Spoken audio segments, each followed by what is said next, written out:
to your bitch like I was Drake, yeah. Don't just try to tell me you love me. Can't keep it real if you really don't trust me. Come with a real, you hit in the front, so you get my meals. I'm gunning for the money in the bank. Come on with a dank, scrolling that tank, rolling with the gang.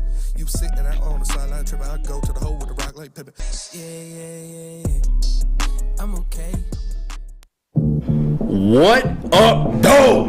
And welcome back to the Woodward Heavyweights live on Woodsports.com. I'm your boy Eazy, Jamo. My man spin more racks. Mo Wagner, you got knocked the fuck out. Ooh, man. You dropped the F-bomb. I did. Right when the show started. Right Real at the nice. beginning. Real Right nice. at the beginning. We got young Chris in the TV booth. JB's moving the ones and twos. And we got a jam-packed show for you guys. We actually have the creator, designer of the Deadweights merch. Deadweights. Joining us today because my man's so cold. He's officially joined Blake Quorum, doing their own merch line. So I'm excited to see what they got going on with that one. Also, he's a big Chicago guy, so we get to talk some ish. You know what I'm saying? Detroit Lions playing the Bears this weekend, and pick his brain about it a little bit. Yeah, are you like cocky enough to like talk that ish? No. Or me either. Isn't that weird? And not really. The Bears have a good running game. They've obviously got Justin Fields, who's the best running quarterback in the league. They have two solid running backs behind there. So I'm not cocky enough to talk ish, but I am cocky enough to talk about Killian Hayes knocking out Mo Wagner. That we're definitely going to get into. Yes, obviously we're talking about that one. Your boy did make an edit, and oh man, so in the downloads there's a video, because also this happened last night. Red Wings came back from 0 to 4 against the flightless Birds. Yes. Okay, we're not going to say the names, but my man hit the game winner, Jake Wallman. Yep. Hit the gritty. He did hit on the the gritty. skates. On the skates. That's kind of impressive. Very impressive. Very impressive. Definitely takes some finesse to hit the gritty on the skates. Takes some finesse. I liked it. I liked it a lot. Obviously, they showed a lot of grit, showed a lot of fight, and it was very impressive to see them come back from. It's a good night for from a the 4-0 deficit to win 5-4 in OT. 110%. Obviously, we're talking to Kiwi. He's partnered with the Blake Quorum, so we're gonna try to sneak in some college football playoffs with there. But like, if I'm being real spinny, like, are we for pretending like TCU has a chance in this game? I mean, everybody's got a chance. Everybody's got a puncher's chance, like Killian showed us last night. But you just need. I don't know. I can't see it. I feel like Michigan is built to beat a team like TCU, and TCU is not built to handle what Michigan can throw at them. So we're gonna get into that. We're sure. definitely get into it. I want to know. I was on the Jeff and Gentry podcast. Had a great time. Make sure you guys check that one out. But they had a question for me, and it was, is the Detroit Lions season still a success without the playoffs this year? We'll talk about that a little bit. Yesterday, we got to talk about Jeff Okudah. The Kool-Aid came through, with the breakdown for the Detroit Pistons versus Orlando Magic. But, obviously a lot of people talking about moving him to the safety position. I have some beef with that. Just a little bit of beef, and maybe we'll clear the air on that one a little bit. Aside from that, obviously the Red Wings, and then this one, I know I'm honestly like, I am looking forward to this conversation, but I'm also not at the same time. I saw it pop up on somewhere on the internet. I don't know who asked it specifically off the top of my head, but Jared Goff or Derek Carr, a would you rather situation? Well, Derek Carr got sat down. Yes. For the remainder of the season, so we'll see what that holds. But it's tough, man. It's tough. I don't know.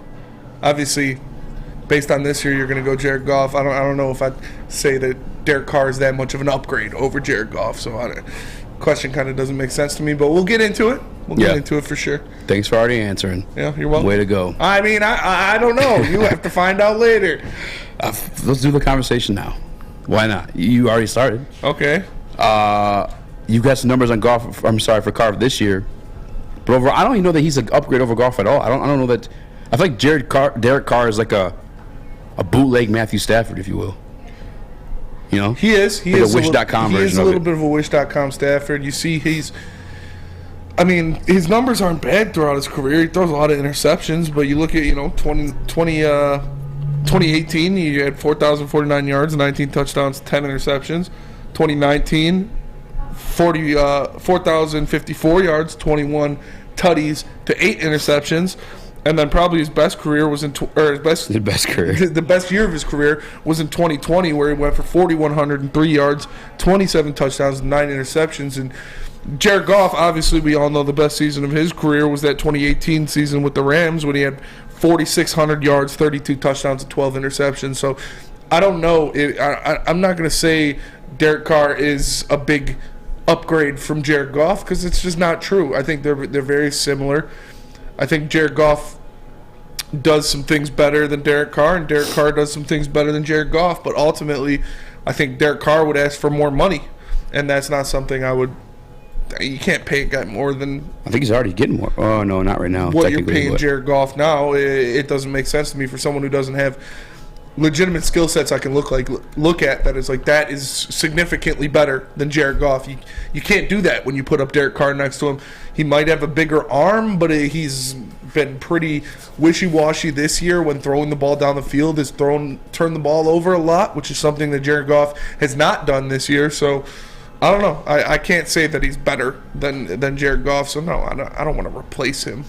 No, I'm not talking about like a replace situation. I just saw it somewhere on Twitter. I don't know. Like, would you rather? Yeah, it's like would you rather. I'm not talking about that's not even like a realistic situation where the Detroit Lions. Although I will say there's a certain person in our group chat that did say in 2024 Derek Carr be the quarterback of the Lions. I'm not buying into that one at all, and I'm with you too. I'm not. Derek Carr is not an upgrade at all over Jared Goff in my opinion. He's just too sloppy with the football. Like he has a bigger arm. That's like I guess the one thing you point to. That's a lot of the situations that people don't like about Goff at times, but if we're being honest, he's been kind of solid with the deep balls of late, but still not consistent. Still not consistent. I said, it's parallel to that home run. And Jared Goff has not been, Derek Carr has not been consistent with his deep ball at all this year either. Obviously, dude's got 14 interceptions on the year already through 15 games. That is what he's most consistent with is the interceptions, and that's why I'm not a big Derek Carr guy. Like, I didn't hate Stafford. My whole beef with him was the contract because of the amount of interceptions he threw. But Derek Carr is a less talented Stafford, but throws just as many interceptions. I mean, he's always, he always puts up decent numbers. But he's always losing. The only year of his career he's been under 3,500 yards was his rookie season. This year he's at 22, and he's not going to play the last 2 games. He's only had one season where he's thrown under 20 touchdowns in a year. But he's only had 3 seasons where he's thrown single-digit interceptions. Exactly. Which is not good. Honestly, I feel bad for him, too, because there was a certain point in my life where I did root for, I guess not so much Derek Carr, but the Raiders as an organization. And that's actually the year they lost to Bill O'Brien, believe it or not. And it was Connor Cook who was at the helm. So Bill O'Brien had a great world-class performance, outclassing Connor Cook there at starting quarterback for the Raiders that game. But they fired Jack Del Rio after that. And after that, I was like, well, I'm not going to root for the Raiders. Like, why would I? Jack Del Rio drugged them to the playoffs, and like they looked actually like pretty good. Yeah. JB, Derek Carr, Jared Goff. Oh, Jared Goff. Like, come on. Derek Carr is like the lower tier grade of Jared Goff. As Spenny was saying, like, they do similar things. They are comparable. They're almost damn near the same QB, but of course I'm taking Jared Goff over Derek Carr. And besides, I don't even think he would even make it to Detroit as it is. I think he's going to like the Dolphins or the Bucks, something like that, man. Yeah. Yeah. I can see him landing with the Colts. Yeah. Maybe the Jets, maybe the Giants, a team like that, but no, the Lions are not going to replace Jared Goff with Derek Carr. He's in that same class where like you can't technically say that he's bad because like there's, I don't want to disrespect Taylor Heineke, but there's like that level of quarterbacks. You know what I'm saying? So and that's why like Stick was trying in the back. He's trying to like press us a little bit on Jared Goff's like numbers in December, which were pretty good by the way. I think he's like 4th in touchdowns. Obviously first interceptions, no interceptions. Phenomenal job by him. He was like routinely or characteristically prone to turning the football over, whether it's through like the interceptions or fumbles, for quite like honestly throughout his career. But he's cleaned it up, and I think credit Ben Johnson, the offensive line, a little bit for that one too. But we said he was bad in terms of like me being upset like Lions fans, but like reality is, I mean, just as we told you in the beginning of the season, he's a quarterback you can win games with, quarterback you can go to the playoffs with, quarterback you may even win a couple of playoff games with, but he's not the championship type. He's not worth the $30 million in my opinion. But I'm definitely taking him over Derek Carr simply for the turnover aspect. For sure. Yeah, it's kind of crazy to say, actually. Now, I know the answer to this. Yeah. But do you do the Stafford trade again and you trade Jared Goff for Derek Carr in a first and get another first? No, hell no. No, fuck no. I hate you even as that. I love you, though, but damn, that just gave me a little stroke there. Just now. You get 2 firsts and Derek Carr for Jared Goff, you wouldn't do it? I would. No. I'd rather just draft somebody. I guess 2 firsts is tempting, yeah. 2 firsts is it's also a random. He said that's not even like a trade again. Yeah. What do you mean, like literally, like what you traded Stafford for to get literally the same trade, which is 2 firsts and like get rid of Stafford Derek Carr and for Jared Goff. No, Get Easy. rid of Goff. How do you not for understand Derek this? Carr. You're saying the Stafford trade over again, The but you're not Stafford including trade, Carr. yeah, what we got in the Stafford trade, Okay. but Jared Goff to the Raiders for that package. No. You wouldn't trade Jared Goff to the Raiders This is not. It's for Derek a Carr silly and ass 2 first question. picks? This is not even a thing that would happen. Hey, would you trade your left shoe for $1 million? Like, Yeah, of course. I'm not going to say no. Is anybody going to trade you your left shoe for $1 million? And you're asking. Like, I'm not. I mean, someone's asking, so there's a market. No one's asking. It's No true. one's asking. Chris is the market. He's But- buying shoes, people. Somebody sell your shoe to Chris. He's going to give it a good Left sniff. Just a left shoe one. Just Just the the left left shoe. shoe. Let me look at his Right contract. shoe, right shoe, we got to talk. Because I'm pretty sure there is a buyout, I guess, for Derek Carr. Let me look at that. 2023. You can cash him. Yeah, actually, I would. Derek Carr's dead money drops to $5 million next year. Zakwa in the WoodwardSports.com chat says no QB has went through more turmoil with the organization than Derek Carr. Since 2014, 6 head coaches, 4 different offensive coordinators. I know. 25th ranked defense on average, and the Raiders' issues are McDaniels. I don't blame him. Dude, right when they... What the hell was his name? John Gruden. Yeah. Where people, emailing Lions fans, NFL fans, like whoever it is, that they see like these people on TV, and like John Gruden was an example of that. Not Theo Riddick, but Louis Riddick. Louis I Riddick. mean, John Gruden's won a Super Bowl before. But John Gruden won a Super Bowl with a team that Tony Dungy built. Yeah. Right after like some of those pieces fell off, like John Gruden was proven to be like a bit of an ass clown, in my opinion. I never thought. Spider 3 wide banana. Yeah, like do people fall in love with that and they think this guy's a good coach, Mike Mayock, like he's a good GM, and like that's not how this stuff works. Jack Del Rio literally took the Raiders to the playoffs and they fired him. Like that was silly to me. And he only coached for like 2 years. And Jack Del Rio's got his own problems. one of my old like yeah, he does. He showed his true colors this year. I'm not gonna lie. Yeah. But one of my side pieces for a minute when I was, because Detroit Lions fans, you have side teams every once in a while. Yeah, for sure. And the Jaguars were that for me when they had David Garrard and Fred Taylor's one of my favorite running backs to watch back in the day. So I was always a Jack Del Rio fan. Detroit Dabber says, as if Eazy doesn't ask hypothetical questions all the time. Hold on. Who would Dabber. you get rid of? What guard would you get rid of? Who's better? But that's a realistic scenario. Like the Detroit Pistons very may well have the 2nd overall pick in the NBA draft and looking Scoot Henderson dead in the face and having 4 guard rotation. That's way different than like a team offering 2 first-rounders for Jared Goff. You tried to trade Jared Goff like a couple weeks ago. we could trade for Kevin Durant and keep Jalen Durant. I definitely did, and I definitely would be cool with that. But there's no team giving up 2 first-rounders for Jared Goff. What happens if the Pistons trade for Kevin Durant, but we can hold on to Jalen Durant in the process? Oh, that's one of those things you just had to speak into existence, Spinny. Don't you play with me. I would love to have Kevin I'm Durant. speaking into existence Jared Goff for 2 first-rounders. Yeah. That's like a little bit more unrealistic, in my opinion. It's literally the same thing. Not the same at all. Actually, you're right. Kevin Durant's one of the best players in basketball. Yeah, but Kevin Durant had like an existing relationship with like Cade Cunningham. Kevin Durant's like a little bit of a ring chaser. Twice. Like, what do you mean an existing relationship? That's something enough to connect rather than Derek Carr and 2 first rounders for Jared Goff. Existing relationship. That's like Jared Goff has an existing relationship with the you can't exactly. with the Raiders. Shut They play in the same league. They have an existing relationship. Apparently, not the same thing. That is literally the same exact thing you just said. That is not. That's not at all. Jared Goff's never. Kevin Durant has an actual like friendship with Cade Cunningham. Yeah, you see him hanging out all the time off court. Yes, they hang out in the offseason. When did you see They that? work out in the offseason. They had even before Cade got drafted. And then you had the comments that Kevin Durant made about him too after they played last year. Kevin Durant did make comments about him, yes. That's way different than they play in the same league. I don't know if I've seen Kevin Durant hanging out with Cade Cunningham in the offseason. It's awful, I'm not dude. buying it. Awful. Yeah, I'm not buying that either. Awful. Are Ivy and Russell Westbrook best friends? Yeah, are they? They spent like 3 They days did. together. They did hang out. I'm not saying they're best friends. I never said Cade and KD were best friends. Yeah, you did. Did not. I saw you say it. You did not see me say it. And you know damn well we got a cool job and we get to talk to some people who know some things. So yeah, KD and Cade know each other. They know each other, so they're not best They're friends. They're I never familiar said with they were each best other. friends. Tell us about Planet Fitness. I will. I stick my foot in your ass. Because Planet SMA Fitness style. is the home of the judgment-free zone where you can work about to out Killian in Hayes a your ass, boy. non-intimidating, judgment-free atmosphere. The Don't gym that turn has around. always been known for being clean is now cleaner.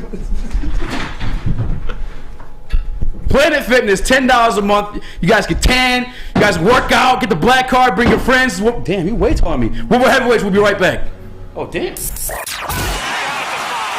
NBA championships. Detroit fans were there. 11 Stanley Cups. Detroit fans were there. 4 World Series wins. Detroit fans were there. And that one Lions playoff win in 1991. Yeah, Detroit fans were there.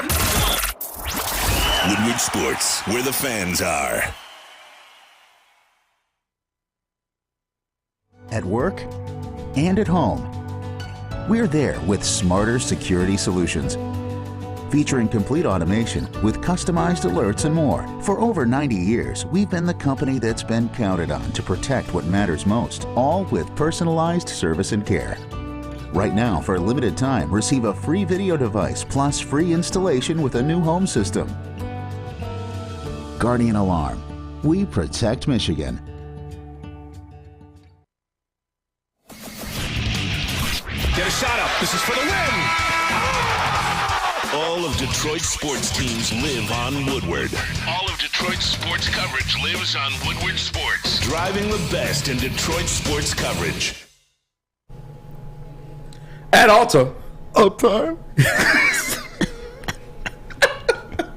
Uptime matters. Alta Equipment has everything you need to get the job done. You got a big project coming up? Alta has you covered. Make sure you give them a call today at 844-GO-TO-ALTA. Again, that's 844-GO-TO-ALTA. Alta Equipment where? Uptime matters. What up, though? Welcome back to the World of Heavyweights live on WorldSports.com. I'm your boy Eazy, joined by my man Spin More Racks. What up, though? That's how you sound most of the time. Yeah. Got young Chris in the booth. JB Smooth, the ones and twos, are rocking along on a Thursday. I almost forgot what day it was. All right. Obviously, you guys saw before we went to break, had to lay some hands on somebody, and it was in. It was in honor of Killian Hayes stepping up and defending himself. Yeah. Physically, once. So is that one that we're allowed to play if we had that 10 seconds on I don't know how that works, honestly. I'm still going to send it to Chris at some point. But Killian Hayes, obviously last night, that's talk of the town. Killian Hayes KO'd Mo Wagner. He did. First, Slept him. By the way, Slept him. there's like a theory, and maybe it's not within this room, but I know it's within my text messages. Our guy Cheese Nips, Owen owes us, messaged me and told me that it was a flop. No, he got slept. He got slept. But yes, exactly. There's even a video like afterward, like Jalen Jordan kind of holding the guy's back. But he was obviously like dazed. What was your reaction? I was hyped. I was like, let's go. No, obviously, you don't want to see it come to that. But Mo Wagner, it was a bitch move. He hip checked him out of bounds while Killian Hayes running full speed down the court to try to get to a loose ball, and he doesn't even make a basketball play on the ball. He just hip checks Killian out of bounds. I would have got up and stuck him too. It's like, I can't believe nobody on the Magic's bench got suspended or ejected for running over there and they said Hami escalated the fight when he pushed him in the back. Like, the whole Magic bench emptied and ran over there and were squaring up. Like, dude, good for Killian, man. Yeah, that's my little beef too, because like people are saying it's a dirty play, but like the game, it started dirty. It was, if you're playing by dirty rules, Mo started it. Yeah. Like all right, this is what we doing. Yeah, this is what we doing here. All right, dirty play. Eye for an eye. The whole world's gonna be blind. I don't care. Let it burn. No, it's like this is Mo Wagner is such a punk, and if it was somebody else, like somebody who's not known for being a cheap shot artist or somebody who's not known for making dirty plays on people, I'd be like, all right, it's not great. I don't like to see it. You stood up for yourself, but you could have just, squared up with him, pushed him. But this is what Mo Wagner does on a regular basis. He cheap shots people. He takes these little hits. He takes these little cheap shots, swings elbows, knees peak, kind of like Draymond. But it's this. And if Draymond got punched in the face by somebody after a cheap shot, I'd be like, that's what happens. This is what happens when you cheap shot people. Well, Draymond wins games. But Mo Wagner, that's what he does. And so I'm glad somebody finally stood up to him and said, no. And stuck his ass in the back of the head, You shouldn't have been talking shit. Honestly, you shouldn't have been talking shit. It's that's like the graphic, like, F around, find out. You're right there, Mo Wagner. Mo is Jeb Large says Mo is the dirtiest player in the game. I don't know about that far. He's up there for sure because he does this shit on a regular basis, and that's how you get somebody hurt, is doing shit like that. When Killian wasn't going after him or anything, he was going for the ball, running full speed, and you hip check him into the first row. Yeah, like dude could have messed something up seriously. So yeah, you get clocked in the back of the head, dude. Quit being a bitch. No issue with it whatsoever. In 1940, there was a war, Battle of France. It was called. It was between France and Germany. All right, Germany took the dub. Killian history lesson. Killian had to tie it up. It's 1-1. What now? You trying to tell him to fix the camera? Yeah. I thought Spencer was going to do his normal shenanigans. Oh, no. And honestly, too, like My fault, Spencer. the Detroit Pistons are nowhere near winning. I'll be completely honest about that. But like, it is a little bit reminiscent of the Bad Boys. Like that's kind of like how they were. If you watch back even their fights, they're kind of like dirty. Like Bill Laimbeer has obviously played for the Pistons, and I'm proud that he brought the championship to the city. But that dude was dirt. He clotheslined Larry Bird, like grabbed him by the back of the head and dragged him to the ground. It was something, Killian did. It's not like Killian walked over there and slept like not a like, he did sleep. Not a Todd Bertuzzi, sneaking, but it was kind of like a forearm shiver, and it got him in the back of the head, and dude fell like a sack of potatoes. It was dope. If it was anyone other than Killian, too, I'll be completely honest, because it was a cheap shot. It was behind the head. But again, Mo Wagner invited that type of game, right? Don't throw stones if you live in a glass house. 100%. And if you got a glass jaw, you better watch your mouth, because I'm going to break your face. Yeah. And that's like, literally, I mean, it's... Timberland's popped that jaw, bro. Dude got... Even Tarzan could get swung on. Even Mo Wagner could get swung on. Yeah. The dude's a dirtball. The way foul mouth with that dead body gonna smell foul when it files out. She found some nails in the Bahamas. We found ourselves in the Bahamas. We found God, meditation, and peace. I found myself without a condom. But this, I saw Koo tweet. Koo is one of Killian's biggest supporters. Always been riding in the Killian camp, and he said before this, you couldn't even get Killian to swear in English. Like he wouldn't even say swear words in English, and now everybody's gonna say he's a thug and shit like that. It's good for him for standing. Good for him for standing up for 100%. Now people know. I mean, the same thing. I saw there's another thing on Twitter. One of the announcers during a Bucks game was talking shit about Grayson Allen because he's like I'm kind of sick of watching this every night. Somebody needs to pop that guy on the head so he learns his lesson. Yes, Mo needed that too. It was Grayson Allen, Mo Wagner, Chris Paul, Draymond's in there. Draymond's aren't I'm trying to hurt you dirty. He just kicks people in the nuts, which is. And if it was anybody other than Killian too, because Killian's so easy to root for. So docile. Yeah, he's always been chill, quiet guy. Everyone hated on him during the come up. He's still very young. I think he's only 6 or 4 months older than Jaden Ivey, and people still doubting him. And it's it was always fun to root for him and do his thing. And he stuck up for himself in Detroit fashion and too. Shout out to Hammy. Pushed him. I saw Beef Stew. Beef Stew was watching it. He was like. I wish I could have done that shit to Bron. You know what I'm saying? Well, that was the best part because Beef Stew, obviously, about that action, and he stood up to see what's going on. Mo got slept in him, and then obviously the altercation from the Magic coming over. Yeah. Just threw him off of him. Just threw his lifeless body. It's good. And there's a video of Troy Weaver in the back. Yes! Troy Weaver's walking around the court, hoodie on. He looks. You see Killian look back to him. Troy's all right. Yeah. He said something. He was probably all right, kid, or something like that. Troy's about that business, bro. I liked it, man. I obviously you don't want to see somebody punching somebody in the back of the head's not cool. That's never cool, but. He kind of deserved it, not gonna lie. For sure. If he was standing, if he wasn't turned around, I bet Killian would have socked him in the mouth. This is what happens, man. Never seen Killian like that before, so he was definitely doing something. JB. Yeah, it would have been worse if Mo Wagner actually turned around and Killian made contact with his face. So that would have been way worse. But that would have been awesome. You know what? I had my doubts about my man, in Detroit, but you know what? I'm starting to change my ways about him. You just might make it as a Detroit Piston, a bad boy Piston. Who knows? He's got that dog in him. Got that dog in him. He's got that dog in him. You had Beef Stew last night. Last year too. Yeah. LeBron, and Beef Stew last night made the layup on Paulo Banchero, looked him right in the face, said, "You a bitch." I was like, well, "Dude, let's fucking go!" I love that shit, man. You can't be nice and be in Detroit. Especially when you're playing basketball. You can't be nice guys and be in Detroit. It's not going to work out. It never has. It never will be. When these teams won, it's because they were assholes. They played tough defense, and everybody in the league hated them. We've been on that tip all week. We were talking about Jalen Carter drafting him. People saying he had character issues. I don't give a fuck. If he can ball, bring them all. You know what I'm saying? I'm tallying them all up. Now I got a question for you, Chris, because I know you're the big basketball guy in the room. How many games did you get suspended from that?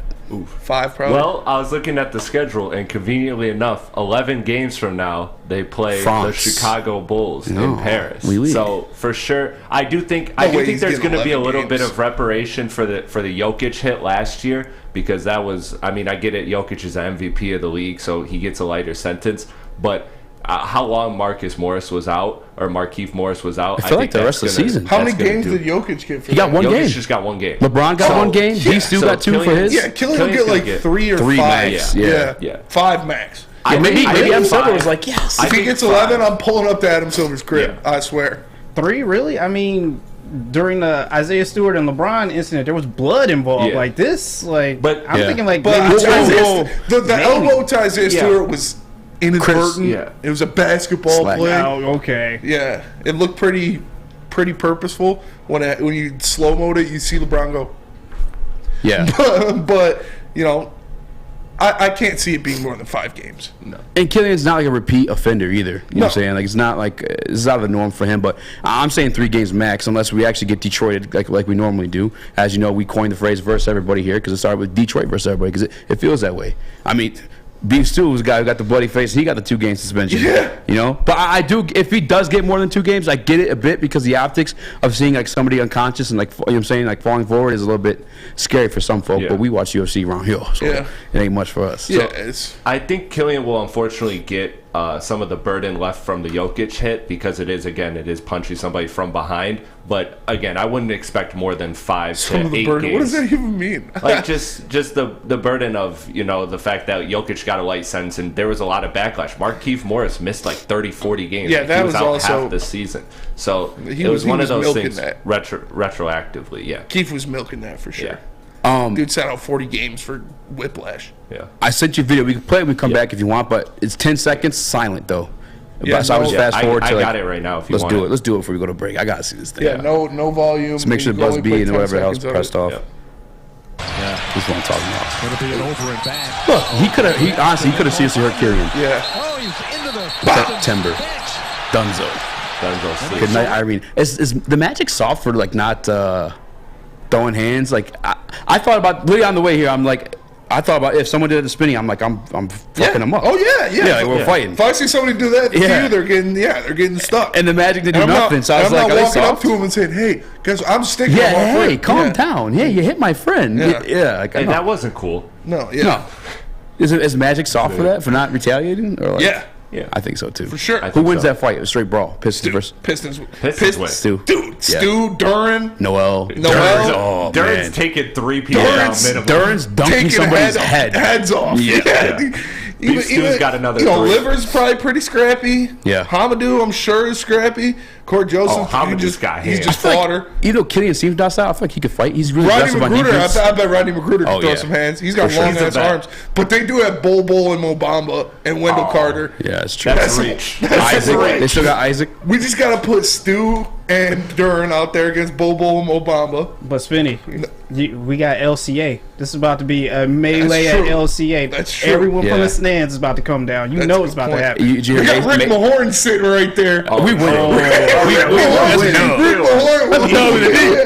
Mahorn's knocking Mobamba's ass out. I'll tell you that. You see Aaron Mason on the mic last night. Don't move or you're going to jail. My boy Darius was there. He threw some hands. I know Darius can scrap a little bit. So tell us about the butchery, man. Let's get Kiwi on. The Butchery is the official meat supplier of the Woodward Sports Network. You can call 248-682-2697. Yes, 248-682-COWS, or move on over and order online at thebutcherysl.com. Shipping included for Woodward Sports customers.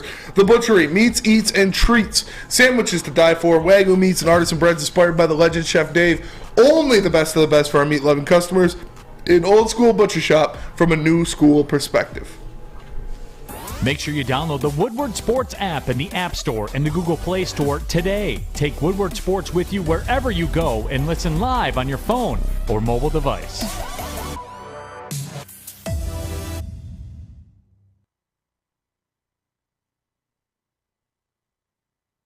As chilly weather approaches, Big Boy's got the perfect comfort meals for you. Try our hearty classic meatloaf or our creamy Cajun chicken Alfredo. These will be sure to leave you craving for more. How about breakfast?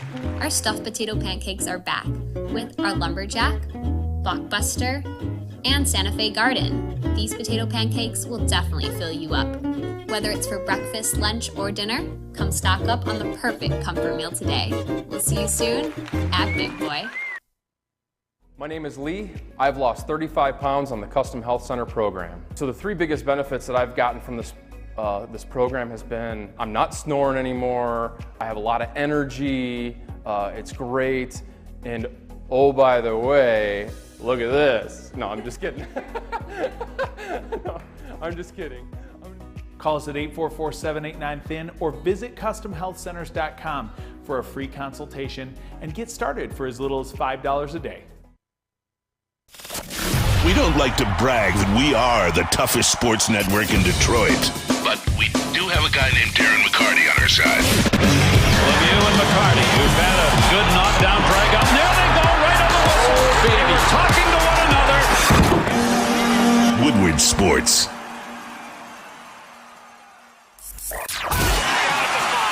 3 NBA championships. Detroit fans were there. 11 Stanley Cups. Detroit fans were there. 4 World Series wins. Detroit fans were there. And that one Lions playoff win in 1991? Yeah, Detroit fans were there. Woodward Sports, where the fans are.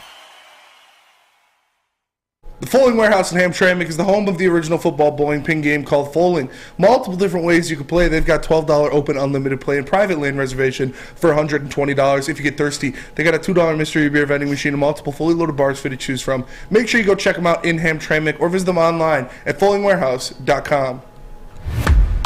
What up, though? Welcome to Woodward Heavyweights live on WoodwardSports.com. I'm your boy Eazy, joined by my man Spin More Rats. What up, though?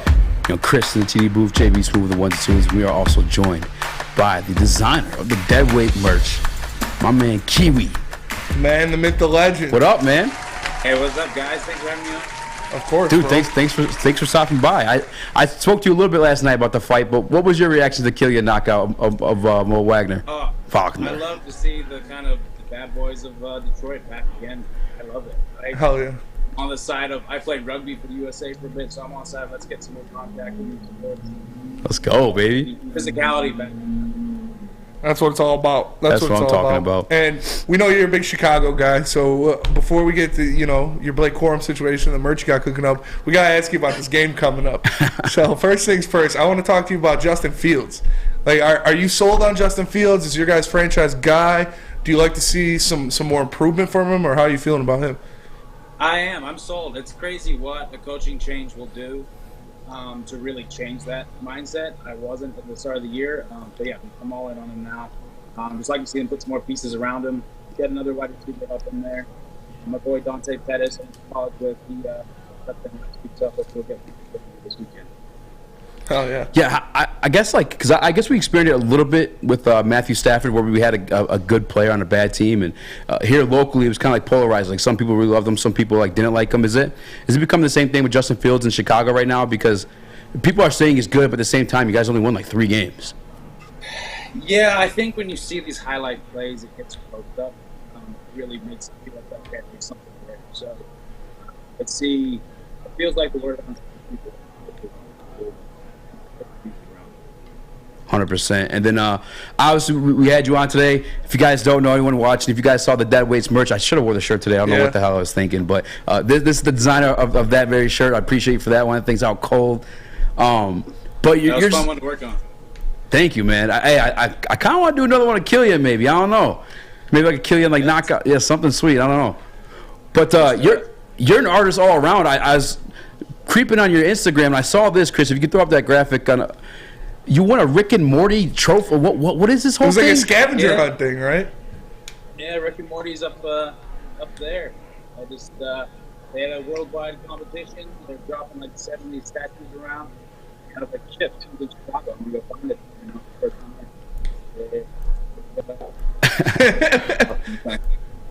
That's dope. Did you win money or anything, or just a trophy? Just the trophy and the fame that comes with Morty. That's so. Tell us a little about the project you got cooking up with Blake Corum, because I know you're teaming up with him. You guys are going to drop some exclusive merch. Well, what's going on with there, and how can people find it when it drops? Yeah, so the new company's called Kiwi Clo, KIWICLO on Instagram. So basically, for a while now, I've been designing for guys, NBA guys, Super Bowl for Wilson this year. I decided let's go all in and do our own business. So I partnered up with my buddy Merrick to create a Kiwi. So we got this new piece coming out with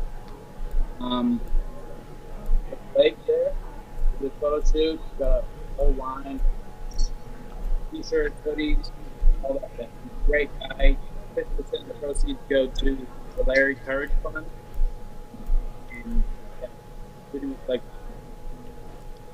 Yeah, that's one of the cool things about Blake. The very first time I met him was actually he was like one of the first college football players to give back with his NIL money, which is crazy because like it's not like an NFL pro where you get a contract for like multiple years and you're for sure guaranteed a couple mil on there. He like just got his NIL money and right away he's already giving back to the community. I thought that was super dope. Blake's a dope kid. And, my friend Joey actually beat him in horse that night. Well, we almost did. We tied, and then his agent was like, "Oh no, we gotta cut this one off."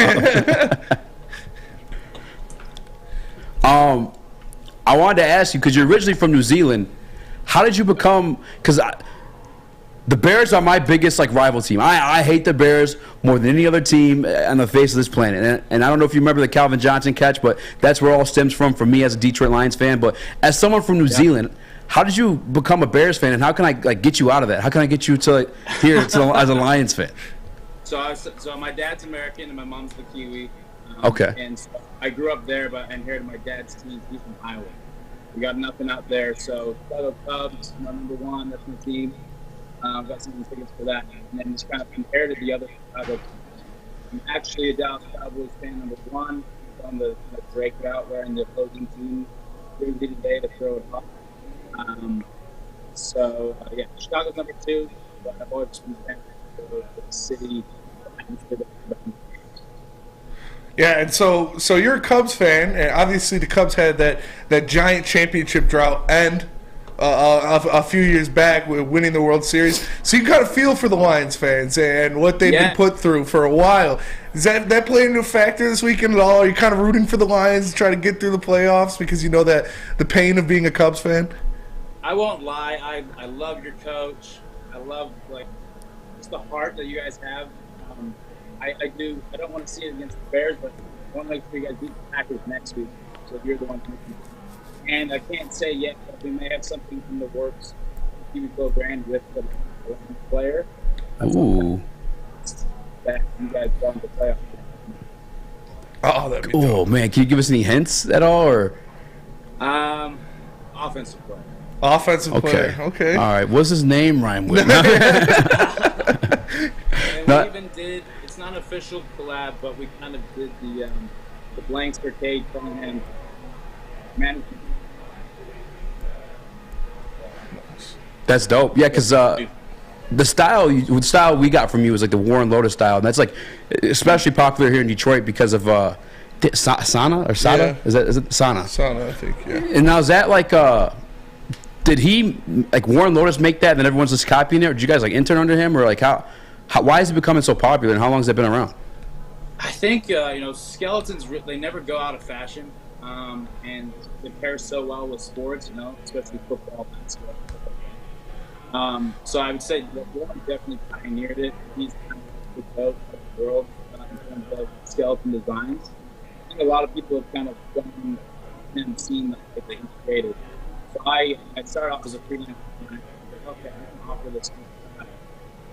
It's grown to the point where okay, now I'm inside. So this Kiwi line, a bit more superhero in a way with the skeletons going more like kind of badass and Marvel style to it. That's dope. On and off the field, and that's dope. So obviously we know Michigan has a big game coming up this weekend. They're taking on TCU to try to fight for a chance to go to the national title game. What are your thoughts on the game? Who do you got coming out over top? And what can you see Michigan? You think they're taking care of business? They're gonna smoke TCU. Yeah. Okay. Absolutely. Yeah, we're gonna see them in the final. That one will be tough. But yeah, I see them getting there. All the guys. I think they're gonna play behind the Blake. Keep the sideline. Gonna do it and TCU got away with a few cheap games there. So big. Definitely. Kiwi, man, I appreciate you joining us, man. I guess we're getting some audio difficulties, so I'm probably going to wrap this one up. But Detroit Lions versus Bears, Chicago next year. Should the heavyweights come down and we should hit that game together? Yeah, let's do it. All right, bet. All right, for sure. I'm down, man. Hell yeah. Hell yeah. Real quick, where can people order your merch? KiwiGlow.com. Drop tomorrow with Blake Forum. Tomorrow. Keep it close. KICLO. Awesome. Thanks, Kiwi, man. Thanks Appreciate so you, brother. much for joining us, man. Appreciate you guys. Have a good one. Hell yeah, man. I expected, because I know he's from New Zealand, I expected the accent to be like a little, like more, like deeper. Yeah, I guess that's the man right there. He is the man. I feel like we gotta do the Killian stuff or something. Yeah, Killian, we gotta do something for sure. Yeah, I feel like an idiot for us not wearing our stuff too. Yeah, I didn't even know about it. You could have told me yesterday. I would have worn my shirt. What do you mean? I told you yesterday. How you just gonna try to throw me on the bus like that? What a piece of shit this guy is. I gotta if he does do the collab with the Detroit Lions player, I'm confident for sure. Yeah. Yeah. I'll say I'm gonna try I'm gonna get a slime ball. Like throw me a hat, I'll wear it on there. Dude. Yeah. At least the hat. Dude, I wonder who it is. I bet Amara maybe. Or Jamo maybe. Yeah. I see Jamo doing some stuff. Would you be mad if it's Jared Goff? Yes. I'd block Kiwi on all social medias. Block his number.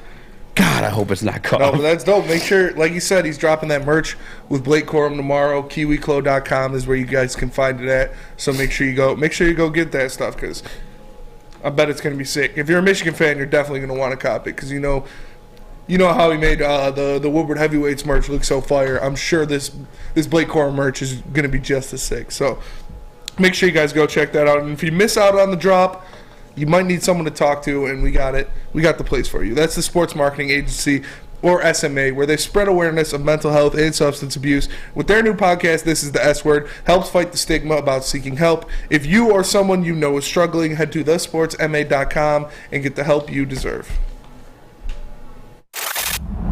Love Woodward Sports? Love wearing clothes? Then you should be wearing Woodward Sports clothes. Check out our full line of merch at woodwardsports.com. Just click on Shop. We have all your favorite designs, like Dan Campbell kneecaps, Beverly Hills Golf, Woodward Golf, and of course, our own logoed out merchandise. Men, women, infants, kids all love Woodward Sports. Impress your friends. Impress your boss. Impress your dog. Buy Woodward Sports merch today.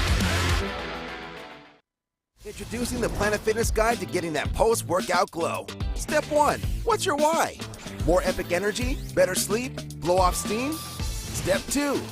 Join Planet Fitness for just $10 a month and get moving in our clean and spacious clubs. Step 3. Bask in that post-workout glow. Join Planet Fitness today for just $10 a month.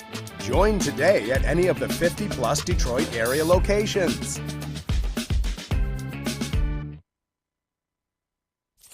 Have an opinion? Make sure it's seen and heard. Corner, jumper, tweet us, hop on the YouTube chat, slide in the DMS at Woodward Sports on all social media. Downtown Detroit's all decked out this holiday season with the return of the Cadillac Lodge in Monroe Street Midway. The Midway is a giant slide, winter bumper cars, and an indoor arcade. Plus, you can grab drinks at the lodge before or after games. Shop, eat, and play downtown all winter long with deckedoutdetroit.com. Check it out. Check it out. Rip. Did I ever tell you? I think I've said this before already, but I'm pretty damn sure that's like my psycho ex's like mom and nephew. I mean, that's so weird. Well, I mean, it's not that weird. We keep on doing it. But you should clip that and post it on like Facebook or something. Yeah, I should. Yeah, actually, someone else do it. I blocked them. All those crazy mofos. Yeah. Unblock them. Unblock them. Yeah. Carry on. Just a flex. Healy. Speaking of blocking, Michigan offensive line, the best in the country. Where the hell is he going with this? Well, because I got to move. That's a really awkward topic to talk about. It is. Speaking of crazy, Michigan's offensive line has been crazy. That would have worked too. Year. That would have worked too. Yeah. But the offensive line is sick. I think not Mozzie Smith. Who's their center? The one who Oluwatimi. Thank you. Yeah. He had the couple, the good teammates from Virginia that passed this year. Yes. That hasn't stopped him. He's actually up for, I don't know the name of the award, but it's for the best interior offensive lineman. He's probably going to be the highest drafted player off of Michigan's team this year. Think so? Him or Mike Morris? Yeah. Yeah. I mean, they're killing it. Mm-hmm. And the reason, like, we could have talked and built this like up all week, but I know you guys obviously have Ronnie Edwards and Maz for that too. But also, like, can we be real? Like, this is going to be a blowout. Yes. More than likely. I mean, obviously, like I said, anybody's got a puncher's chance with Killian Hayes. And if you're there, you got a chance to make it happen. So I wouldn't be doubting TCU like that. They still have a very good offense, but their defense is not going to be able to stop this. They play a 3-3-5 defense, and that is just not going to work against this ground attack that Michigan is going to bring to them. And Michigan's offensive line is built to destroy like Big Ten, built for tough nose deep, built for tough. No free sponsors. Built to destroy tough Big Ten defenses. Yeah. And TCU's defense is built to keep up with the air raid passing and stuff like that of the Big 12. So I don't think that. I think they're kind of two opposites, polar opposites. Where Michigan will have to be wary is Max Duggan. He's probably the best, if not the second best quarterback that they've played this year. He is a huge threat using his legs. He's the most mobile quarterback, I'd say, other than Talia Tagovailoa that they've played this year. And I expect the TCU Horned Frogs, the TCU Fighting Andy Daltons, to put up some stats. What? Put up some Andy Dalton with TCU. Oh, and put up some stats, put up some numbers, but I just can't see. I think Michigan's run game is just going to do what they've done all year: wear them down, and then punish them in the second half. Yeah, I don't even I'm obviously going to watch. I have to watch, right? It's part of my job to keep up with these things. At Michigan, especially, you're not going to watch? I probably will, but yeah. I want to see Avatar on Saturday. I want to see Duggan do something special. Yeah. Kind of like, my heart was like wrenched for him in that Kansas State game. He was gassed. I've never seen that. His teammates come to congratulate him. Get the off of me. Yeah. Dude was ghost white. I was just so confused by it too, because how are you that? He has hella heart to be that dead ass tired and still run the way he did and be I guess as powerful, busting through the end zone too. And then I think it was a fourth down play where he came just short of scoring for him too in overtime. He's I guess the one bright spot you look towards for TCU. But outside of that, Michigan's gonna pummel these guys. On top of just Jim Harbaugh's coaching the highest level of game in football. Yes. Literally the Super Bowl. Yes. As you can say whatever you want. I've said he's overrated at times. Against his brother. Against his brother. That's kind of trippy. It is pretty wild. In football, you're kill the other guy. Yeah. And that's your brother over there. Hardball. That was a sketchy Super Bowl, by the way, too. It was a sketchy. Lights just go out and the other team comes back. That was pretty wild. Yeah, it was wild as hell. What the hell went down there?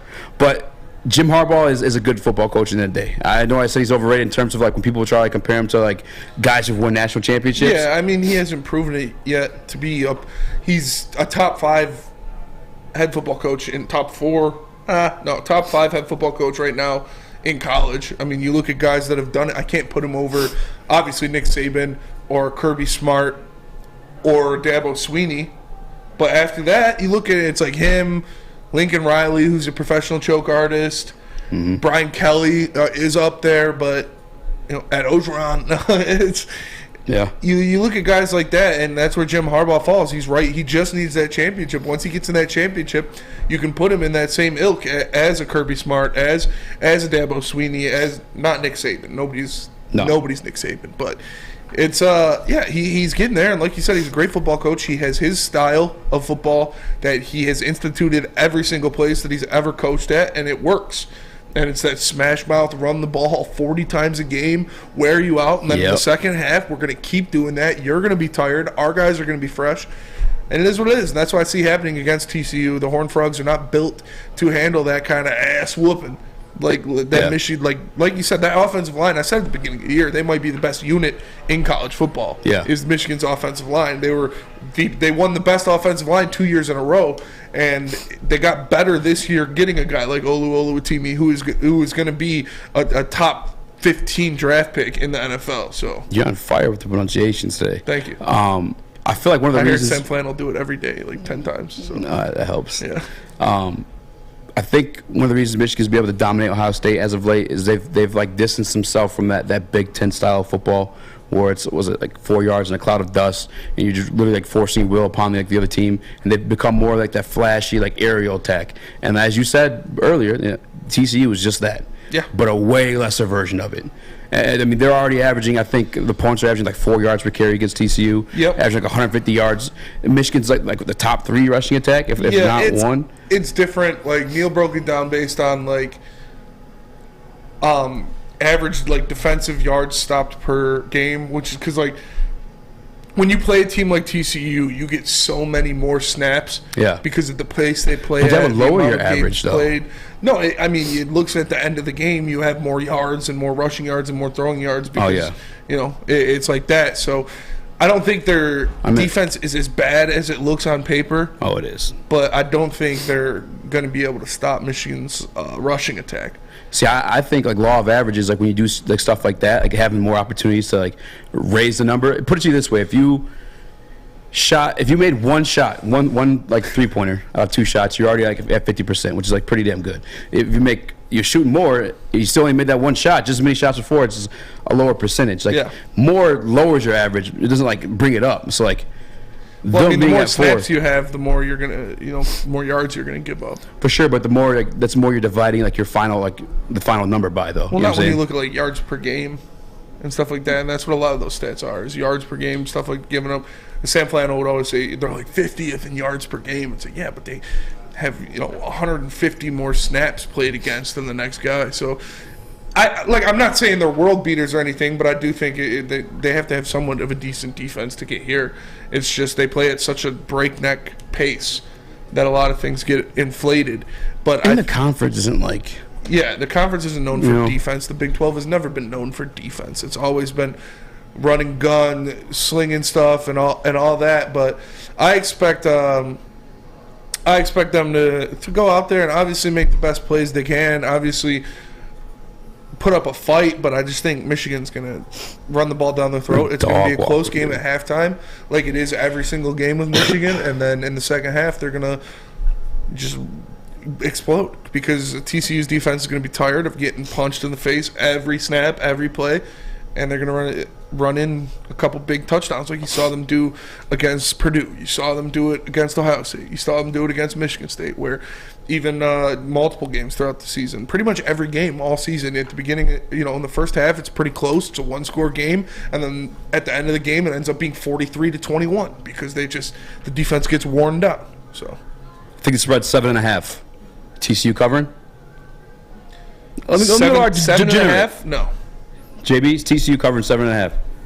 No, they're not covering that. As Spencer said, Michigan's a second half team. It'll be close coming out of halftime, but they'll eventually break away, and then I think it'll be 38-21. I guess that is like one thing to consider because Michigan does always have those sketchy ass first halves. Yes. Some of them are like Sam misleading. Flannel texts me at halftime every single game all season. That's hilarious. This is going bad. I'm like, dude, relax. You remember last week when he said the same thing? He's like, yeah, but they're just playing so bad right now. I'm like, it's going to be fine. And then at the end of the game, it's 42-20. I'm like, yeah, that's what happens. Literally, I was at the bar with my friends at their game against Purdue, and one of my friends is a Michigan fan, and he was kind of freaking out. And it was like 14-7 Purdue or something, or 14-11 Michigan or something like that at halftime. I was like, I bet the game ends 41-23. And I think that's exactly what the score was. Yeah, right. Let me see. That'd be wild if you did that. Yeah, I don't know, man. I'm taking the -7.5. Plus 43-22. It's pretty damn close. Yeah. JB, you're gambling, man. What kind of bet you got in this one? Well, you're not winning anything on Michigan on the money line, so you basically have to take the spread or the over/under. But I would take the spread on Michigan. Yeah, I'm definitely take the spread on Michigan on this one. Easy money. Matter of fact, that might be my easy money bet of the weekend. I might have to tweet out that one. Michigan to cover. I just don't see it. I don't think the conference is tough enough. I don't think they got enough. Like you said, I don't think they have enough willpower to be punched in the face over and over again, let alone not a lot of the time of do. possession. Like, they're not even going to have the opportunity to score as many times as they need to beat Michigan. Their defense isn't built to stop something like that. Like I said, the second coming of Jesus, Will Johnson's out there from Michigan, according to Sam Flannel. Sam Flannel, he's going to, one 3/4 of the world are covered by water, and the other 4th is covered by Will Johnson. But I just, you expect that. You expect that Michigan will do that. They'll play their game to wear them down, and then you've seen what J.J. McCarthy has done the past few games where they opened it up and he threw the ball down the field. So, whether or not, man, I'm ready to talk about some Detroit Lions football, all right? Me too. This is supposed to be a bounce-back game for our offense. I want to know which side you're more convinced in. Is it the run game or is it Jameson Williams? But I'm not going to do that before you tell us about Lady Jane's. Lady Jane's, because you can come in to any Lady Jane's for an award-winning haircut experience and register for a once-in-a-lifetime opportunity to win a down payment on your dream home up to $200,000. Lady Jane's open 7 days a week. Walk in anytime, no appointment necessary, because at Lady Jane's, it's wicked awesome. Wicked awesome. The only sports network in Detroit that starts with a W. Because we win. Woodward Sports, Detroit's winning sports network. The sports marketing agency would not be who we are without great community partners like Higuera Health and Carol Zuniga. It's an awesome opportunity to partner with your organization. Higuera Health is a comprehensive behavioral health organization. We serve children through older adults with mental health, substance use, and developmental disabilities across Western Wayne counties, and really excited to now be in downriver communities as well. Give us a call at 734-458-4601.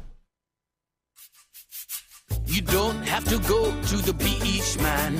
You don't have to get your butt crack full of sand. You just need a little chili peppers, man, to get that glowing beach chili peppers tan. Woo! With 26 locations in the Metro Detroit area and more coming, Chili Peppers Tanning is where you'll find the cleanest salons in the D. Join the Pepper Club for the best deals on unlimited tanning. Head to chilipepperstanning.com. You just need a little chili peppers, man. Make sure you download the Woodward Sports app in the App Store and the Google Play Store today. Take Woodward Sports with you wherever you go and listen live on your phone or mobile device. Looking to buy or sell your home? Whether you're a player or a fan, helping you buy, sell, or invest is Michael Phillips' top priority. Being in the game for 23 years makes Mike the number one option for anyone. If you have real estate needs, call Michael Phillips at 313-403-0011. That's 313-403-0011. Michael Phillips, game on. What up, though? Welcome back to the Woodward Heavyweights live on WoodwardSports.com. I'm your boy Eazy, joined by my man Spinmo Rex. What up, though? Spinning Young Chris to the T-Booth, JB Smooth, the 1 to 2s. There's a question by Steve Lehman before we jump into Lions talk. He asked, is it Harbaugh or Michigan's defensive coordinator making the adjustments after the halftime? It's a good question. Probably a little bit of both, I would say. Obviously, Harbaugh has some say in it. It's his team. He's the head coach. But I'd say a lot of it resides on the defensive coordinator. Yeah. Harbaugh's more of an offensive guy. Yeah, a former quarterback. But I do feel like traditionally, Harbaugh's always had like a tough defense. You know what I'm saying? Oh, yeah. Even in the NFL with San Fran. But I guess they're kind of stacked on defense, San Fran. Patrick Willis. Who's the other middle? Navarro Bowman. Well, I don't know, JB. You're more of the college football guy than me. What do you think it is? I lean more towards Harbaugh kind of correcting things a little bit, but I probably got to lean with Spenty. I think it's a combination of both, going back and forth just at halftime, like actually doing what you need to do as a head coach and making adjustments. He just did what I always accidentally call you, Spency. How often does that happen? Not a lot. Spency. I don't like that. No, I'm just kidding. All right, don't guys. call me Spency, JB. Noted. Got it. We looked at the ratings yesterday. NFL's king in all forms and facets of media, and so it's time to talk about our Detroit Lions. And luckily enough, they're not the dreaded Detroit Lions, but they do need to bounce back to become 500 again and have a chance for the playoffs. And part of that's his offense waking up from last week's ass whooping, Spinny. What do you think's going to bounce back this week, or what's more likely to bounce back this week? Is it the run game, or we finally going to see Jamo break out? Well, I think the run game needs to bounce back in order for Jamo to break out. I think the play-action passing is a big factor See what you did there? of what Jameson Williams can do, buying him time to get down the field. Obviously, we know Jared Goff has been lethal throughout his career in the play-action game, and you can't have play-action pass if you're not running the ball. So I expect the run game to get a lot better. I expect Ben Johnson to tweak some things, move some things around, and get used to running the ball more, running the ball like they should. And this Bears defense is not great, but the best player on it is probably Eddie Jackson. And so he's sitting back there. Well, it's definitely Eddie Jackson. So he's sitting back there in coverage.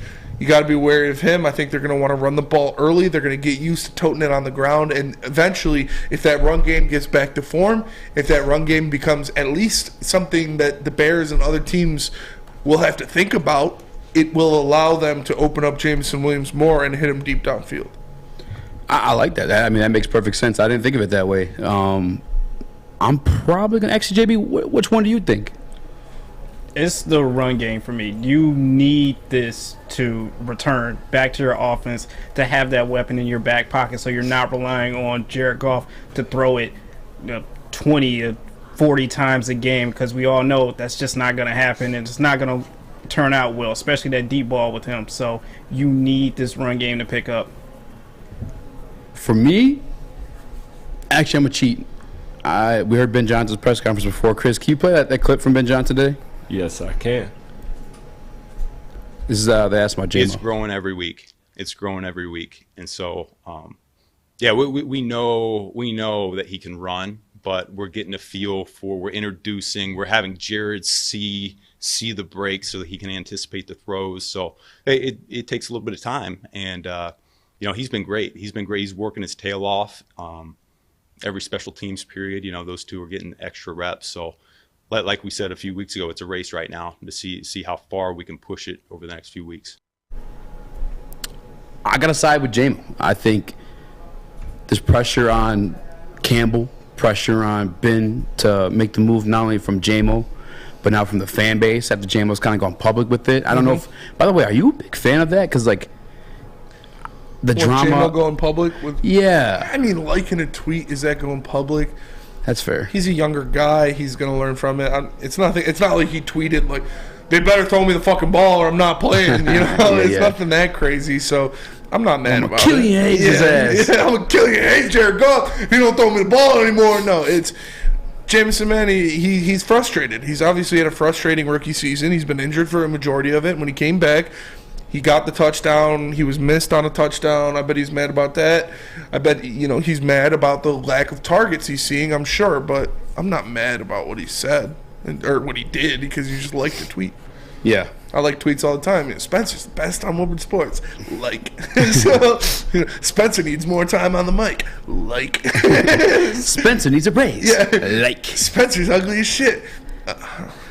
Report. But I'm not mad about it at all. Yeah, the question that Ben Johnson was answering, I think it was actually my guy Justin Rogers, great cook, hand massage. No, I'm just kidding, but great kisser. He asked him why can't he be utilizing more short intermediate routes? Same type of conversations that you and I have had in the air, why can't we see him in slants or these bubble screens and stuff like that? And I mean, that's basically Ben saying he's coming along. And this is everything that I've said. Again, make sure you guys check out that podcast, Jeff and Gentry. I was on there earlier this week, but it's everything we've been saying. Everything I said in that podcast earlier today is look at the Christian Watson situation. Yeah, it takes time. It takes time. This dude missed all of training camp. Jared Goff didn't throw a football to him until last week because legally under the NFLPA rules he couldn't because he was on the IR list. This is going to take time. He's a rookie. Yeah, the other situation, too, that Ben Johnson was alluding to beforehand, and this is where I kind of wondering if Jamo was becoming a bit of a diva in the locker rooms because they asked, how come you can't make more specific plays for him then, or to make sure he's the primary target within a certain play. And he's like, I get just as much criticism if DJ Chark wasn't getting the ball and he's produced for us. I get just as much criticism if Amon-Ra St. Brown wasn't getting the ball and he's produced for us. And there's that too. Everything I said in the Carolina situation, they were fighting to come back. Yeah. If you're a Jared Goff or an OC in that position, you're going to go back to what you're comfortable with. Go to the well. Yeah. You know what I'm saying? What's always been there, what you know is going to work, your bread and butter, and that's been those guys throughout the season. Jamo is new to the offense. Jamo is new to the league. He is developing. He's coming along. It's kind of back to what I was saying. Yes, relax. Be patient. Yeah. Told you guys that about the defense. Guess what happened? The defense turned around, bitch. House patience. Told you that about this team. Now that happened a little bit quicker than I expected. Yeah, but, that's for sure. But kudos to Dan Campbell and them boys. But Steve Lehman asked another good question in the Woodward Sports chat. At least I think it was Steve. I might have lost it, but he asked about AG. It was Steve Lehman. He said, Eazy, Spence, how do you guys feel about AG essentially putting all the defensive woes on the players and not taking accountability? When did that happen? So today, I didn't listen to the entire press conference, but AG, he did kind of, say these guys weren't playing our players. But I'm with them. There's a lot of missed tackles. I think there was 13 missed tackles by the Lions in that game. There was missed assignments you saw in the first snap of the game for the Carolina Panthers. Hutchinson bit hard, and they didn't contain the edge, and everybody went out on the other side of him. So, it's the scheme that he's cooked up and the things he's been doing have worked for 7 weeks straight. So it was a lot on the players, and I'm sure the players will tell you that same thing, is that they didn't execute. Obviously, you need to make some adjustments, but I think they made some adjustments at least because they slowed down the run a little bit in the second half, but Aaron Glenn can't go out there and make tackles for you. Aaron Glenn can't make sure that people are not blowing assignments. It is what it is. It comes down to the players executing at some point. Yeah, I kind of see, I guess, both ways in this scenario too, because you guys obviously know, I hope you know by now, that I'm a big accountability guy. That's just how I've like ruled my life ever since like 2019. You know, if you want stuff to happen for you, you have to hold yourself accountable to why it's not happening. And for AG, in a sense, why it wasn't happening is the players were getting their asses whooped. Yeah. You know, AG had a good scheme because the past 7 weeks leading up to that, they had the number 1 run defense in the league. Yeah. You know what I'm saying? Like, there's no denying that. Now, I would question like why he wasn't stacking the box at that point, because clearly they needed it. Why don't you throw extra linebacker in there or extra lineman or whatever the hell you got to do to stop the run? There's a fair point. But as a leader, I guess I don't like the fact that he wouldn't say, like, hey, I should have got these guys prepared better or something like that. So there's a little bit of that. But, I mean, this may be a cop-out on the conversation, but he's a defensive coordinator. He's not the head coach. Dan Campbell always takes like accountability for it. You know, I think in the presser after the loss, he said, it's my fault. I didn't get these guys ready. But reality is, it is on the players. They can execute. We've seen it. They've seen it against better teams, better run games. Yeah. Papa John's, better pizza, better bitches, better. My car better, my watch better, my shoes better. But but we what do you say? I just love that. Oh yeah. Better ingredients, better pizza, better bitches. My clothes better, my car better. Yeah. But that shit is so funny. We've seen it against Saquon Barkley. We've seen it against like Dalvin Cook. We've just seen it against better like just running teams in general. So like, and in reality, it is on the players. They failed to execute. They got punched in the mouth, and that's why. I don't know if I said this or not Monday, but I said it for sure on the Jeff and Gentry podcast. Is like, I don't think you can go into too many like deep X's and O's of why they lost. They just got fucking manhandled. I can give you an X and O why they lost. They gave up Killian 320 Hayes. Rushing yards in a game to a team without an elite running back. You can't do that and expect to win a game. So as much as you'd like to see AG step forward and say, I should have changed some things up. I could have done this. He kept it real. Kept the G real. I'm keeping G real with you, cuz. They didn't make the plays. They were there to be made. They didn't make them. Unfortunately, that's what it boils down to. And like you said, I think he's just keeping it real. I mean, that's the reality situation. The players should step up. But I guess back to the original topic, I apologize. Jamo, the run defense or run game.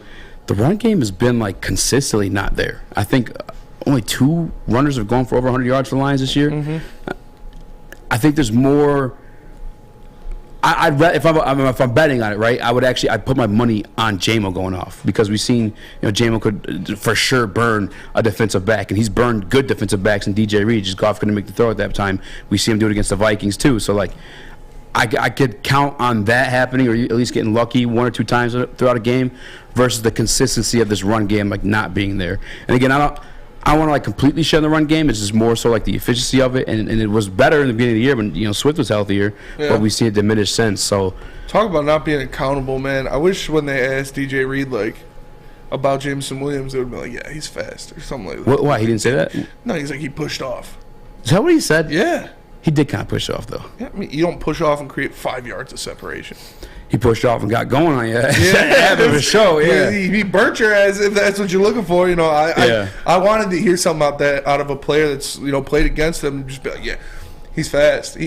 He's real fast. He makes fast players like not fast, and like you'd like to see something like that, but they didn't really give him credit, which is kind of whack. Not gonna lie. Yeah, if you pushed off, you must have had like jumbo jets coming out of his hands after the fact. Yeah, Mr. Fantastic out there pushing off for 6 yards, but. We're going to get into that. We're going to get into a lot more. We got a lot more lines to talk about. But first, let me tell you about The Butchery.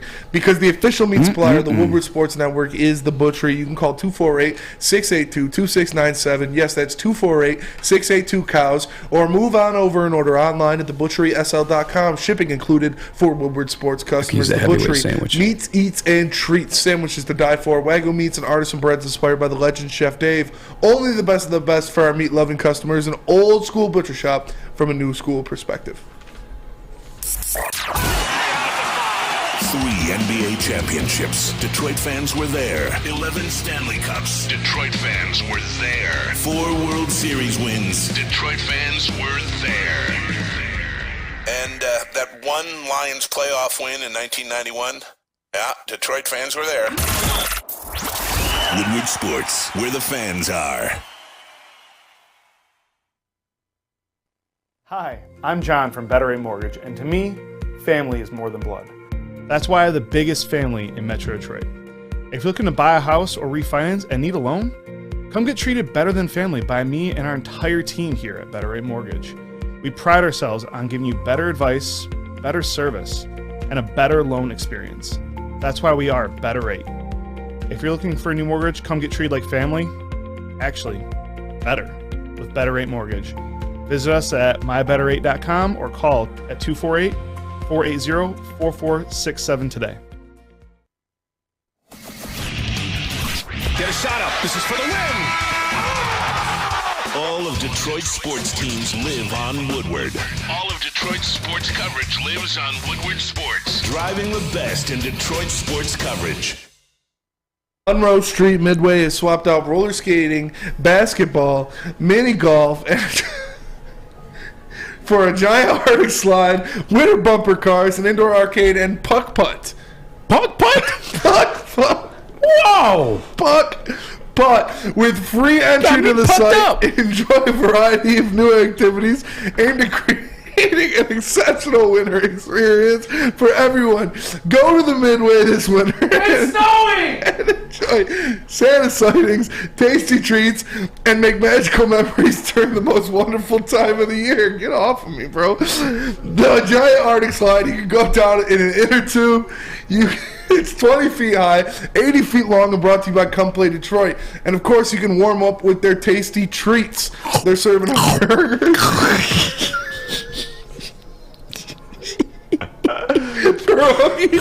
Homemade chili, chicken sandwiches, mac and cheese bites, and more. Chicken Make sure sandwiches, you go mac and check cheese bites, and more. The Monroe Street Midway this winter.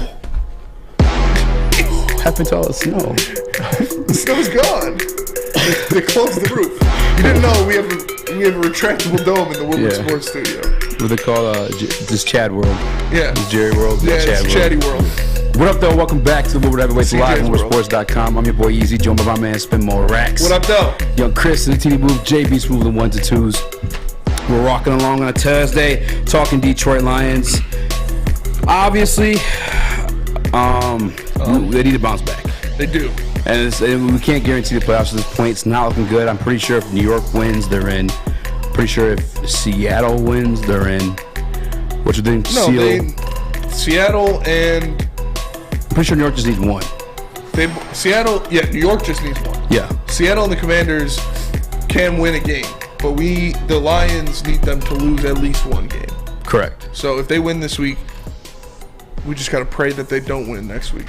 I know one of those guys are winning in, and we're just not done. We won't be done. Seattle we just New York, if they win once. Yeah, that's what I'm saying. Yeah, New York's winning, you're in. So, but my whole point being is, the odds, at once upon a time, we thought were in the Detroit Lions' favor, and it's just not the case anymore. But I wanted to ask you, Spinny, with that being the case of the season, if they don't make the playoffs, could you still call this one a success?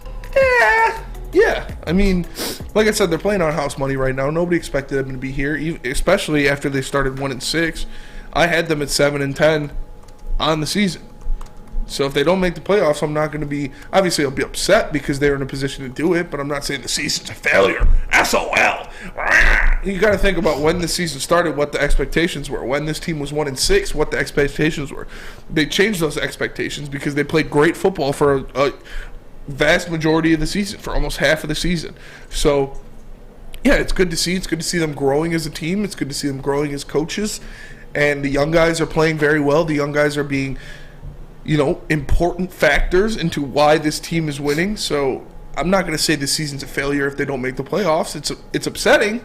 You don't like it, but they still, up to this point, have met my expectations for what they were going to be this year. JB? I think this season is a success. As Spencer was saying, look at where we were last year. We have grown so much, and so, along with Dan Campbell, he's grown as well too, as well as all these players, these rookies coming in right now. They're getting their learning experience right now and actually seeing what life is like in the NFL. Next season, they're going to come back even stronger and better than ever. This season has been a success, and I honestly feel like the whole city of Detroit is riding with them as well too. Not like in previous years where we had a bag over our heads because we went 0-. What was that? Some heavyweight shit. That shit hurt, dude. I'm not gonna lie. I felt like a Killian elbow. Jeez. It was a much sturdier cup than I thought it was. Sorry, JB. That is essentially the Lions season. I'm feeling more Wagner, bro. Carry on, JB. I'm sorry, man. Can you recover from that one or no? No, you're good. I was done, man. Like I was saying, like, hey, the city of Detroit isn't embarrassed anymore for the Lions. So now, we can wear our Lions gear out proudly instead of having a bag over our head for going 0 wins or 3 wins in a season. Yeah, no, that's a good point. I mean, I feel like they've got some pretty damn good experience this season. They obviously have experience from losing, which I guess you'd say is like the experience they're typically used to having in Detroit. But you got to remember, these guys, this is only their first or second year in the league. So like, when you're drafting a lot of these dudes, like they're like the best player on pretty good programs at that point too. So like, I'm not saying they're winning everyone's winning a national champion, but like they're recognized for a reason, right? They contribute some winning situations. So I guess they need experience losing the league and what that's like, and the experience coming back from that situation. The experience being the hunters, the experience being the hunted in that Carolina game. So like, hell yeah, I'm with you, JB. I think they experienced a lot this season for sure. I think they also experienced. The biggest thing for me is the comeback in terms of like the season. Like, you started that thing 1-6, and then you turned it around.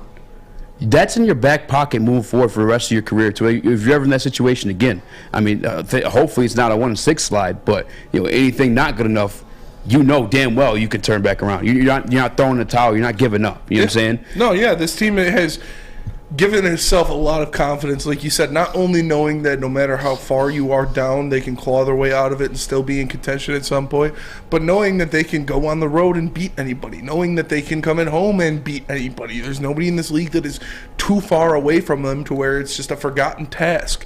So I agree. I think this team learned a lot of valuable lessons this year. Even if they don't make the playoffs, it's a huge building block in what's going forward and what is still a rebuild of a franchise. So I expect the Lions to be better from it. I expect them to produce 10 wins next year, somewhere around there, and build off of that. But this team, it's not a failure of a season if they don't make the playoffs. They learned a lot. They were in a lot of situations that tested them as a team, as players, as men, and they got through it. Joey, 2 times in Woodward Sports Chat, actually has a great comment for once in his life, dude. No, I'm kidding. I'm messing with Joey. But he says, 9-8 success for year 2 of a massive rebuild, and that's what this was. This was a huge rebuild from what they were left with the Patricia era. 7-10 is a success. Yeah, from a 3-win team last year. You hit the over on Vegas. Yeah, you more than doubled your win total from last year. So 110%. Now they're doing it again next year, and they're gonna have 14 dub.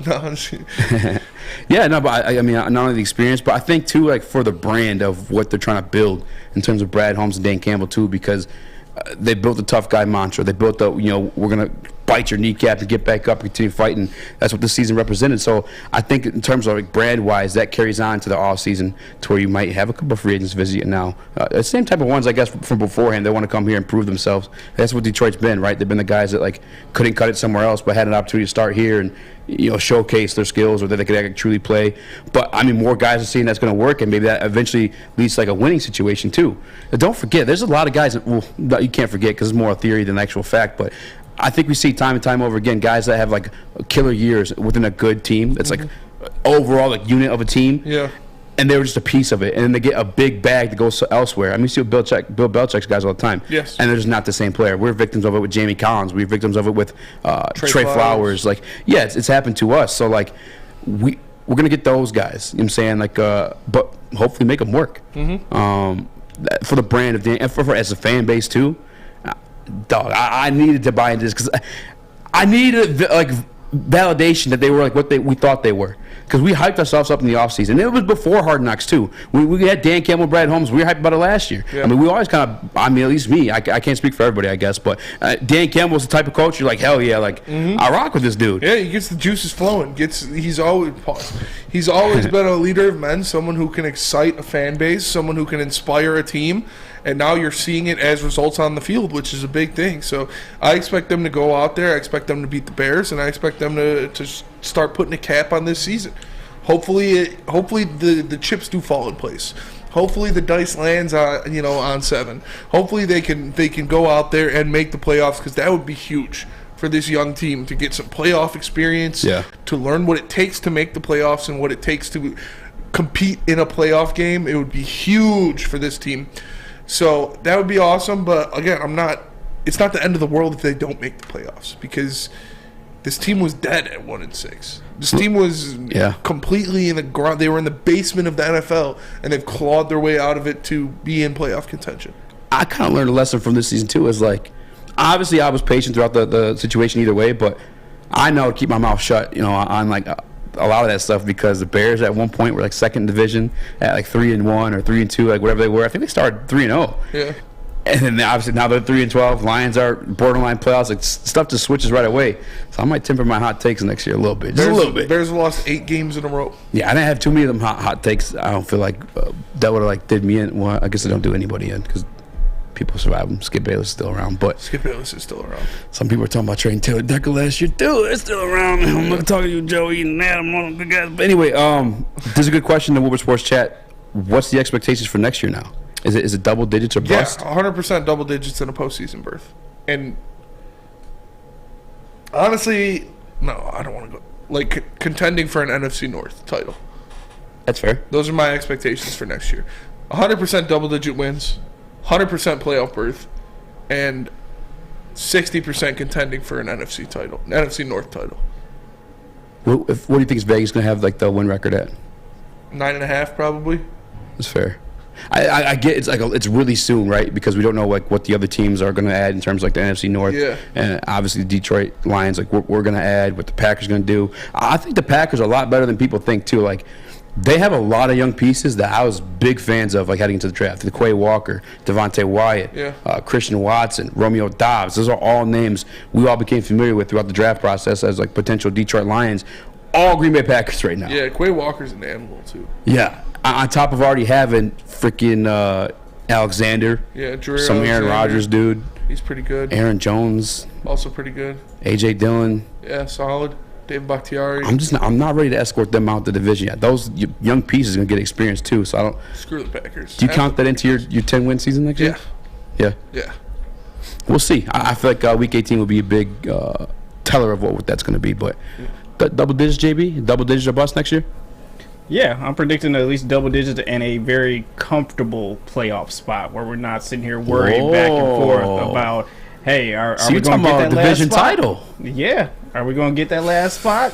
So I think it'll be definitely a very comfortable playoff position we'll have next season. I guess I gotta ride. I gotta ride my boys. I think I'm going the same. I didn't even hear it. Is it a song playing right now? All the things she used to say. All the words that make me away. Oh, no one else could hear that. It's so now you're just singing. caught in the window. Oh, you thought JB was playing something? Yeah. Oh, yeah. I just turned it all up and you started singing in my ear like loud as hell. That's a good song. Tell us about Guardian Alarm. I will, because Guardian Alarm will keep you safe and give you peace of mind. Whether you're at home or on the road with their 24/7 local monitoring, they make sure the things that are important to you stay safe. All you have to do is call 1-800. Stay out. That's 1-800. Stay out. Right now, and let them know Woodward Sports sent you. We don't like to brag that we are the toughest sports network in Detroit, but we do have a guy named Darren McCarty on our side. Lemieux and McCarty, who've had a good knockdown drag up. There they go, right on the whistle. They were talking to one another. Woodward Sports. Introducing the Planet Fitness Guide to getting that post-workout glow. Step 1. What's your why? More epic energy? Better sleep? Blow off steam? Step 2. Join Planet Fitness for just $10 a month and get moving in our clean and spacious clubs. Step 3. Bask in that post-workout glow. Join Planet Fitness today for just $10 a month. Join today at any of the 50-plus Detroit area locations.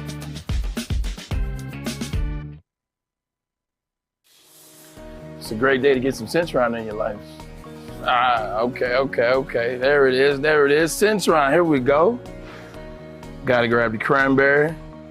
Oh wait, it's 2 for $4. Gotta double up with the classic as well. Centron World, baby. Centron, available at select Krogers, and if you wanna know how, go to @CentronWorld.com. You can get dope like me. You know what? Why wait?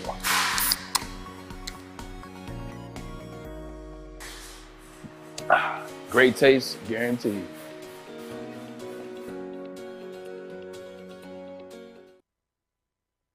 You have an opinion? Make sure it's seen and heard. Corner, jumper, Tweet us, hop on the YouTube chat, slide in the DMS at Woodward Sports on all social media.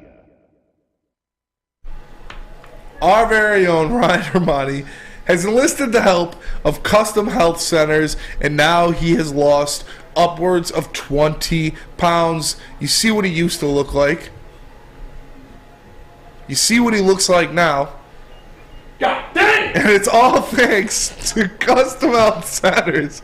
So if you want the help of Custom Health Centers, you can get it too. All you got to do is call them at 844-789-8446. That's 844-789-THIN. Call Custom Health Centers today and let them help you lose some weight.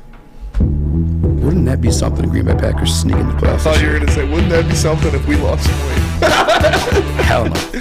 So I obviously just gave the whole accountability thing like 2 segments ago. I'm fully aware of my size. I'm also comfortable being at my size. Yeah. After doing we move pretty well for big fellas. Yes, we do. I know. Yeah, exactly. I've always said there's a difference, right? There's a fat person and no offense, towards fat people. No shame. And then there's heavyweights. The difference is a fat person's kind of fat. Heavyweight whoop your ass. Yeah. Heavyweight leave you slept somewhere. Right. There's a difference. Ask these hoes when we be in these clubs. Right. Trying to break it down. How you think we? All right, calm down. Ask your mama how to break it down. Hey, I promise we're collecting outside of our caliber, what should be our caliber. It's because we get swinging pretty high lately. It's a pretty good feeling. But connecting though. Yeah. Connecting though. Connected, not just swinging for the. You started the hot streak, by the way. I'm gonna give you credit for that one. You started the hot streak. Thank you. I appreciate it. It's been a good year. 2022 has been definitely been good. Yes. Been kind to me. There's a couple places I could take this one. I know we have it on the sheet. We could continue to talk about the Detroit Lions and expectations for next year. We could. Or we could talk about Jeff Okudah stuff. I know you're kind of iffy on that one, but you tell me where you want to take it. We can talk about Jeff Okudah. Go ahead. No, tell us. I don't know. You kind of over it? Yeah, the Jeff Okudah move to safety thing, I'm over it. It's not a thing. Stop trying to make fetch happen. Fetch isn't going to happen. Like, Jeff Okudah's a cornerback. He's going to play cornerback, and he will be a cornerback. So I know that was a big thing at the beginning of the year and in the offseason. Oh, moving to safety. Look how big he is. He only plays cover. He can't play, he only plays zone. He can't play man coverage. I think he is great at the position he's at right now. Obviously, he can get better. Obviously, there's some things he can improve on. And corner is a position where, I said it yesterday, like, people remember the 2 plays where you got burnt rather than the 6 plays where they didn't throw your way because you were clamped to a receiver. He's been making plays all year. He just needs to tighten some things up, and he'll be a great cornerback in this league if he does that. Yeah, because this was a bit of a fun conversation we were having yesterday. Flannel Sam was here, and we were kind of getting into it. The audience was getting into it too. But people keep bringing it up. Jeff Okudah to safety. Jeff Okudah to safety. While I agree that he would be a dog-ass safety, I think most cornerbacks, especially ones like him, I think one of the better tackling ones that I've seen, it would be a lot to say lifetime. Yeah. Because, name some guys. Richard Sherman was a great tackling cornerback. Jalen Ramsey's a great tackling cornerback. Is he? Akeem Talib was a great tackling cornerback. I see Akeem. JB, you got any more tackling cornerbacks? No, not that I can think of. I feel like Darius Slay was always a good tackling cornerback. I feel like Jeff was a better tackler than Slay. Yeah, I'd say he is. Yeah. I think Slay would tell you that too. But obviously, he's not the same cover guy as them. But he's still good enough, bro. Like, I don't get I guess it's probably more of the SOL fans that want to freak out after every single loss and stuff like that. But I'm not denying he would make a good safety. He would make a damn good safety. But if he's still able to cover guys now, Terry McLaurin, who's a Pro Bowler, top 10 receiver in the league this year, he shut him down. Devontae Smith shut him down. Justin Jefferson shut him down. If he's that caliber of cornerback, I'm not telling you he's a CB1. I'm not telling you he's a lockdown.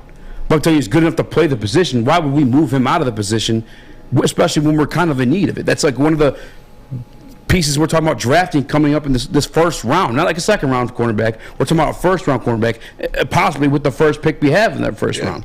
And Tristan Klein in the Woodward Sports chat says, Ramsey overrated. Take that to the Brinks truck. Winky faces. He's not having a good year, I'll give you that, but he's been the best cornerback in football for the past 6 years. So it's such can't say he's overrated. It's such an unforgiving position to play. Obviously, defensive linemen and offensive linemen have that too, but like if a cornerback has a play and the ball doesn't get thrown their way, they're not. Most people, the casual fan, wouldn't tell that he did a good job. The quarterback had to look away from him. Mm-hmm. But that's the case. If you're not hearing a quarterback's name often, he's playing well. Yeah. I just come on. I don't want to insult people's like football intelligence, but like it's such a casual take.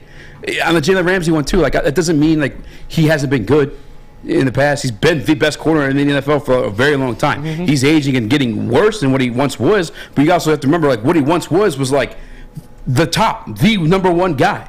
That's the thing with Jeff Okudah for a while. And that's you look at defensive backs in the NFL, and they normally are in and out, or like other than the elite of the elite, like Deion Sanders or Darrelle Revis or someone like that. There's not guys that stay at that top 1-2 spot in the league for more than 3 years. You see guys like Nnamdi Asomugha pop up and then go away. You see guys like Josh Norman pop up and then go away. It's to be that elite for that extended of a period of time is very impressive. You're looking at Darius Slay, he's getting into that territory to where he's been a top 5, top 10 for sure, top 5 cornerback in the league for almost 6-7 years now. You're looking at Stephon Gilmore is getting into that territory, but like Jalen Ramsey has been the best of the best for a long time. Yeah. And this might be a better question too. Paul Thomas. Paul's been all over the fence this year. He's been fire AG to begin the year, then coming around to AG, and now I think he's questioning him again. He asked Joey 2 times in Woodward Sports Chat, if you're Dan Campbell, do you keep AG as defensive coordinator next year? I think that's a damn good question, but I think it's an obvious yes. Yeah, for sure. They're like boys, and he's doing a good job. Like when you see him blaming the players, it's because he's holding them accountable, because they can't execute. They're young, not experienced in the NFL to where they're bringing it every single day and being consistent. That's one of the bright spots for Aiden Hutchinson when he was drafted. That he was that type of player. He's not gonna. It's the motor. He's always gonna bring it for you. Constant professional. Take care of his body. All that. Yeah, I'm not gonna go. Would you? I just see Zakwa in the Woodward Sports Chat saying, "Let's trade for Lattimore to pair with Okudah." Would you give up a first-round pick to trade for a guy like Marshawn Lattimore or Stephon Gilmore? I'd have to look into like what Marshawn Lattimore's been up to lately in his contract and stuff like that too. I mean, he did play with AG was part of that defense with the Saints over there, but still very good. I like Jerry Jacobs though. I think even with Okudah somewhat too. Like I feel like Jerry Jacobs would be good in the slot too though. Like you move him in the slot, he'd be a dog there too. I agree. You're not going to start. Not move up to a higher caliber of player. I like Jerry Jacobs too. He's a great player, but if you have the opportunity to get a guy like Stephon Gilmore or Marshawn Lattimore, you do it. It's what the Eagles did. Yeah. So I guess in relation to that, what the Eagles did this year, yeah, I guess I would. And that's all right, guys. Like hell no, not a first. No, not a first round. You're not going to get one of those guys without giving up a first round pick. Well, I don't know though. What did CJ go for this year? Stephon Gilmore is better, and Marshawn Lattimore are better than CJ. They are top 5 cornerbacks in the league. Like, Stephon Gilmore won Defensive Player of the Year a couple years ago. Marshawn Lattimore is highly touted as one of the best cornerbacks in the NFL. I wouldn't do a first. I don't think so. Yeah. I don't think he'd go for a first, to be honest with you. Darius Slay went for a third. And whether that's because of Bob Quinn being shit at trades. Because of Bob Quinn and Matt Patricia forcing him out. Yeah, he took an L in every single trade. I can't think of a single trade that Bob Quinn won. Not even in as it's played along. Like you could look at the Brad Holmes trade at a certain point. People were saying that was the L because Jared Goff looked pretty bad last year. Then obviously the Rams won the Super Bowl. But given time, you could probably lean towards it was an even trade. With Quinn, I can't name a single one that I was like, he got the better of those guys. Yeah. Yeah. No, I wouldn't give a first round. No, I think you could draft a guy of that caliber with the first round. You're gonna wish that he could be a Marshawn Lattimore, obviously, but you're getting that guy one on a rookie deal. And honestly, that's just the main thing. You're getting that guy on a rookie deal, and you can just get it in yourself. And I'm not saying the Rams pick. It would obviously be the Lions pick. You're not trading a top 5 pick for a guy like that, but a late teens. I would maybe trade. I'm looking at the CJ trade was for a 7th round pick. A 2nd round pick? A 7th. So Eagles have agreed to terms to acquire safety Chauncey Gardner-Johnson and a 7th round pick in 2025 from New Orleans, sending the Saints a 5th round pick in 2024 and 2 6th round picks. Yeah. Those type of trades you get. But that's also a good safety. Yeah, well, they moved him to corner. Not a lockdown corner. Like Marshawn Lattimore and Stephon Gilmore are lockdown corners. You don't get those a lot in the NFL.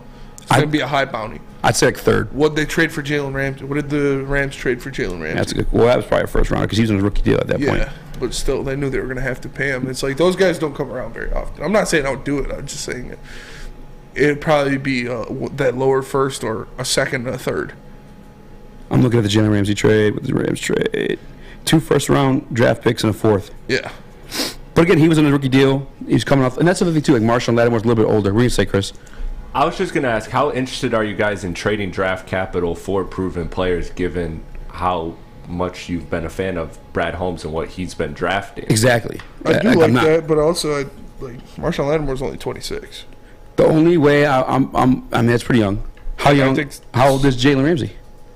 Probably around the same age. But the thing too, because that's an excellent point, Chris, is like, yeah, Brad Holmes has been knocking out the park in every single layer of the draft. 28. Jalen Ramsey's 28, so yeah. I mean, again, you make that trade for Marshawn Lattimore, maybe he's falling off a cliff in the next 2 years. Stephon Gilmore is... So he's up there, probably 30 or something, 29? No, he's only been in the league for a couple of years. How old is Stephon Gilmore? He's 32. Damn. Yeah, he's older. I just think that draft picks should be valued differently by different organizations. You know, if you're a good GM and you have a good track record, maybe value it more. Obviously, there's always variation and there's always exceptions to the rule. But ultimately, if you have a good drafting GM, I think most times you trust that, unless it's a deal that you find is too good to pass up. Yeah.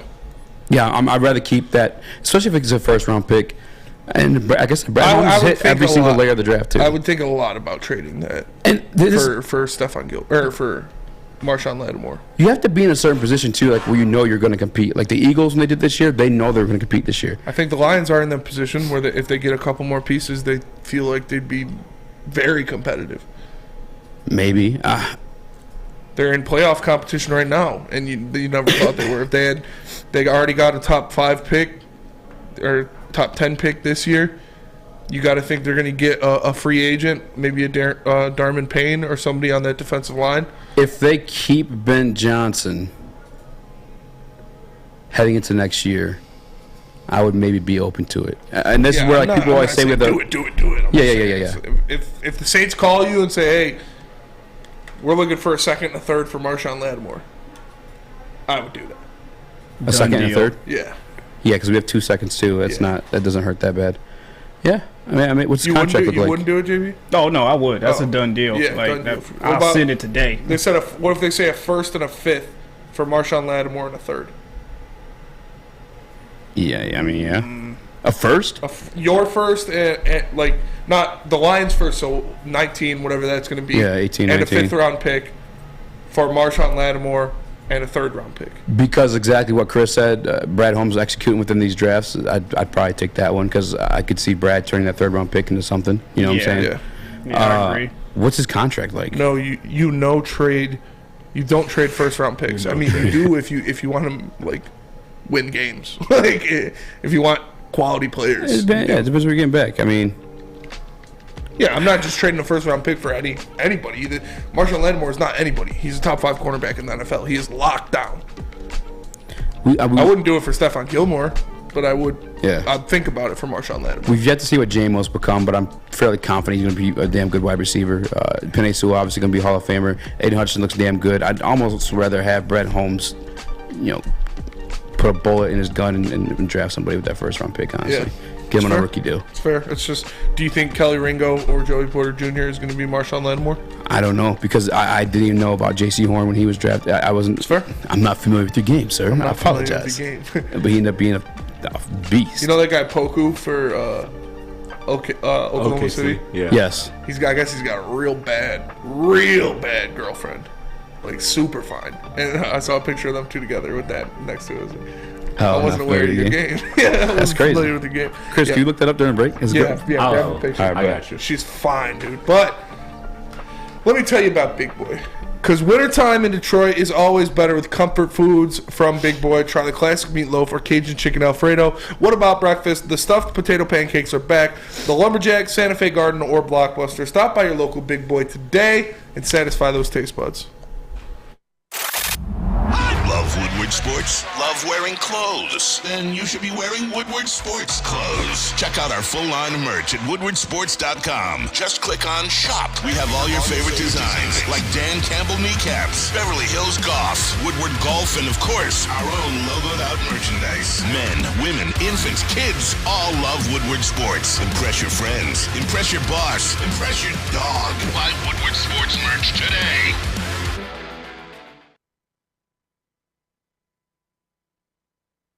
When it comes to making your haircut truly an experience, there's no better place than Lady Jane's Haircuts for Men. Come to any one of our 26 Metro Detroit locations for an award-winning haircut experience and qualify for a chance to win a down payment for your dream home up to $200,000. Our precision haircut and talented stylists will have you looking good, feeling good, and give you a chance to change your life forever. Lady Jane's Haircuts for Men, open 7 days a week. Walk in anytime. It's wicked awesome. What's a winter wonderland if you can't shop, eat, and play? Lucky for you, you can do it all at the Downtown Detroit Markets, Cadillac Lodge, and the new winter version of the Monroe Street Midway, all located just across the street from Campus Martius Park. Find the fun at deckedoutdetroit.com.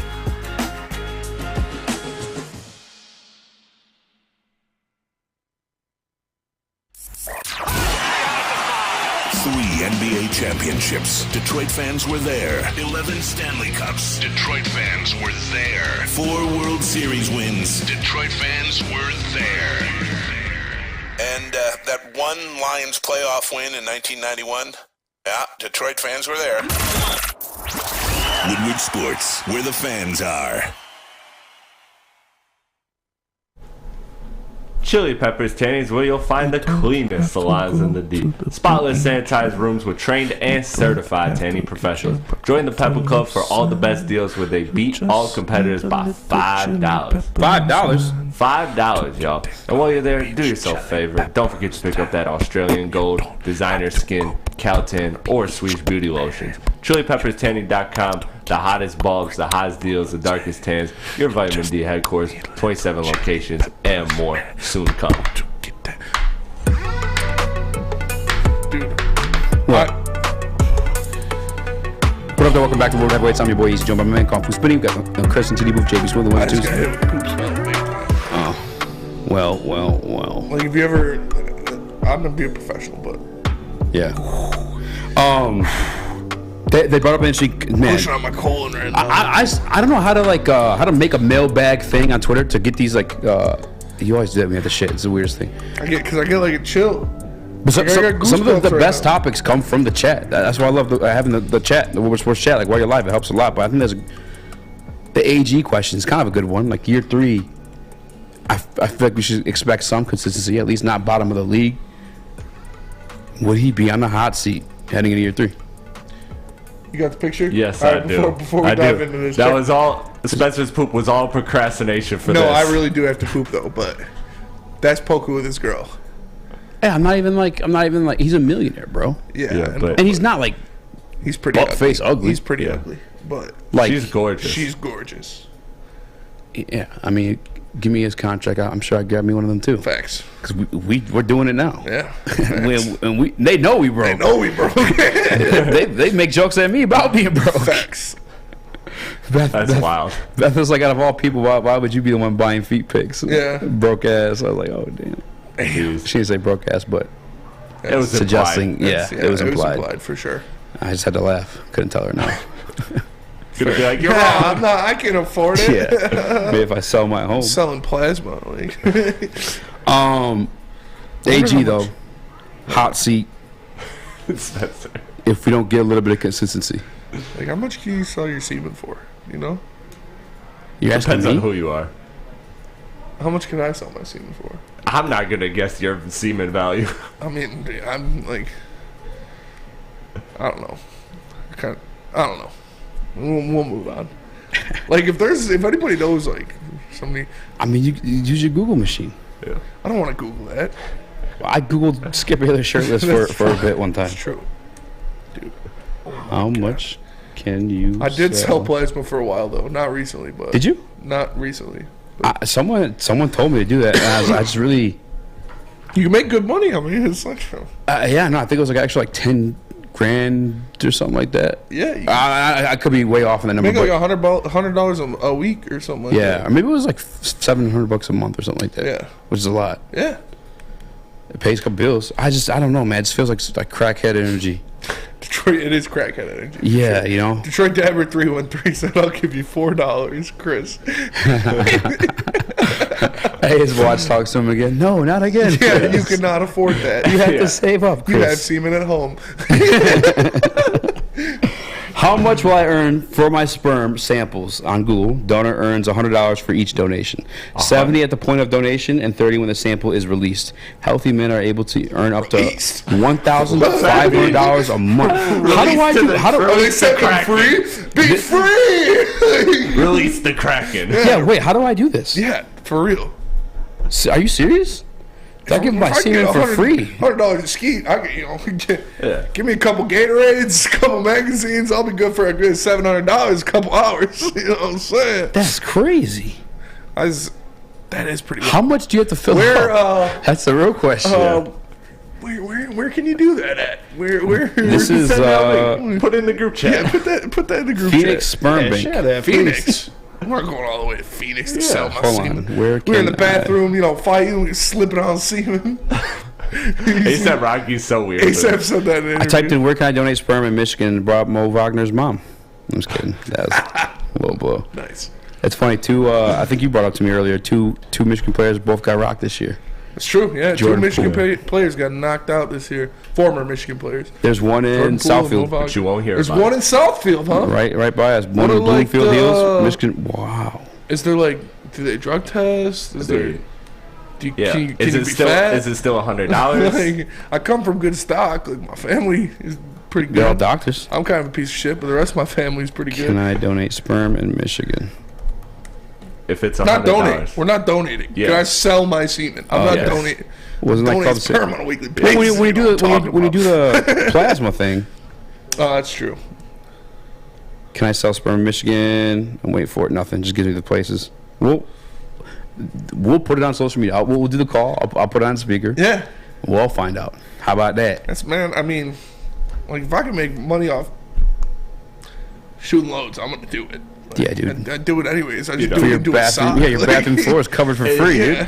It's not work if you're doing what you love. I remember when I worked at Grand Traverse Pie, I told these girls that was good. I told these girls about a towel, that special towel. Yeah. And I was the same towel every time? I mean, yeah. That towel. I was like, yeah, that towel. Yeah. And they were like, ew, you have a towel for it? I was like, yeah, you wash it separately from all your other towels. It's like, I don't have that. You don't? Very hygienic. I did in East Lansing. I don't anymore. Now I just. Your roommates getting out of the shower. Well, no, it was shit's under my bed. That is different. Yeah. I don't have a towel. Do you have a towel, JB? No, I don't have a towel. No, but there are several sperm banks in Michigan. You can donate. Well, they're going to pay. They're going to pay, yes, right? They will pay anywhere from $100 to $150. Ooh, $150. For how much? Yeah. I Every time I sell, I produce a quart. It says on average, sperm donors are paid between $100 and $150 per donation visit during a 1 to 2 times per week. 1 to 2 times per week? What are we? Those are rookie numbers. Yeah, Pump those numbers up. I can go 4 times a day, baby. That's $200 a week. That pays a lot of bills. It does, honestly. Donors earn an average of $4,000 in 6 months. Bro.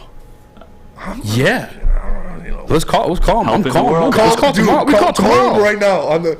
Call him on the. Oh yeah. On the Woodward Sports. Let's do it. And patch him through. They're actually closed though. What time is it? The one in Southfield's open. Oh no, it doesn't say time. They close at 6:30. Yeah. Oh, we're calling tomorrow. That's a Friday show. We're calling tomorrow for sure. Yeah. We're gonna call him live on air and see if see if we can get something going on. Let's see if we can negotiate the price too. Bro, yeah, $1,500 a month. That's.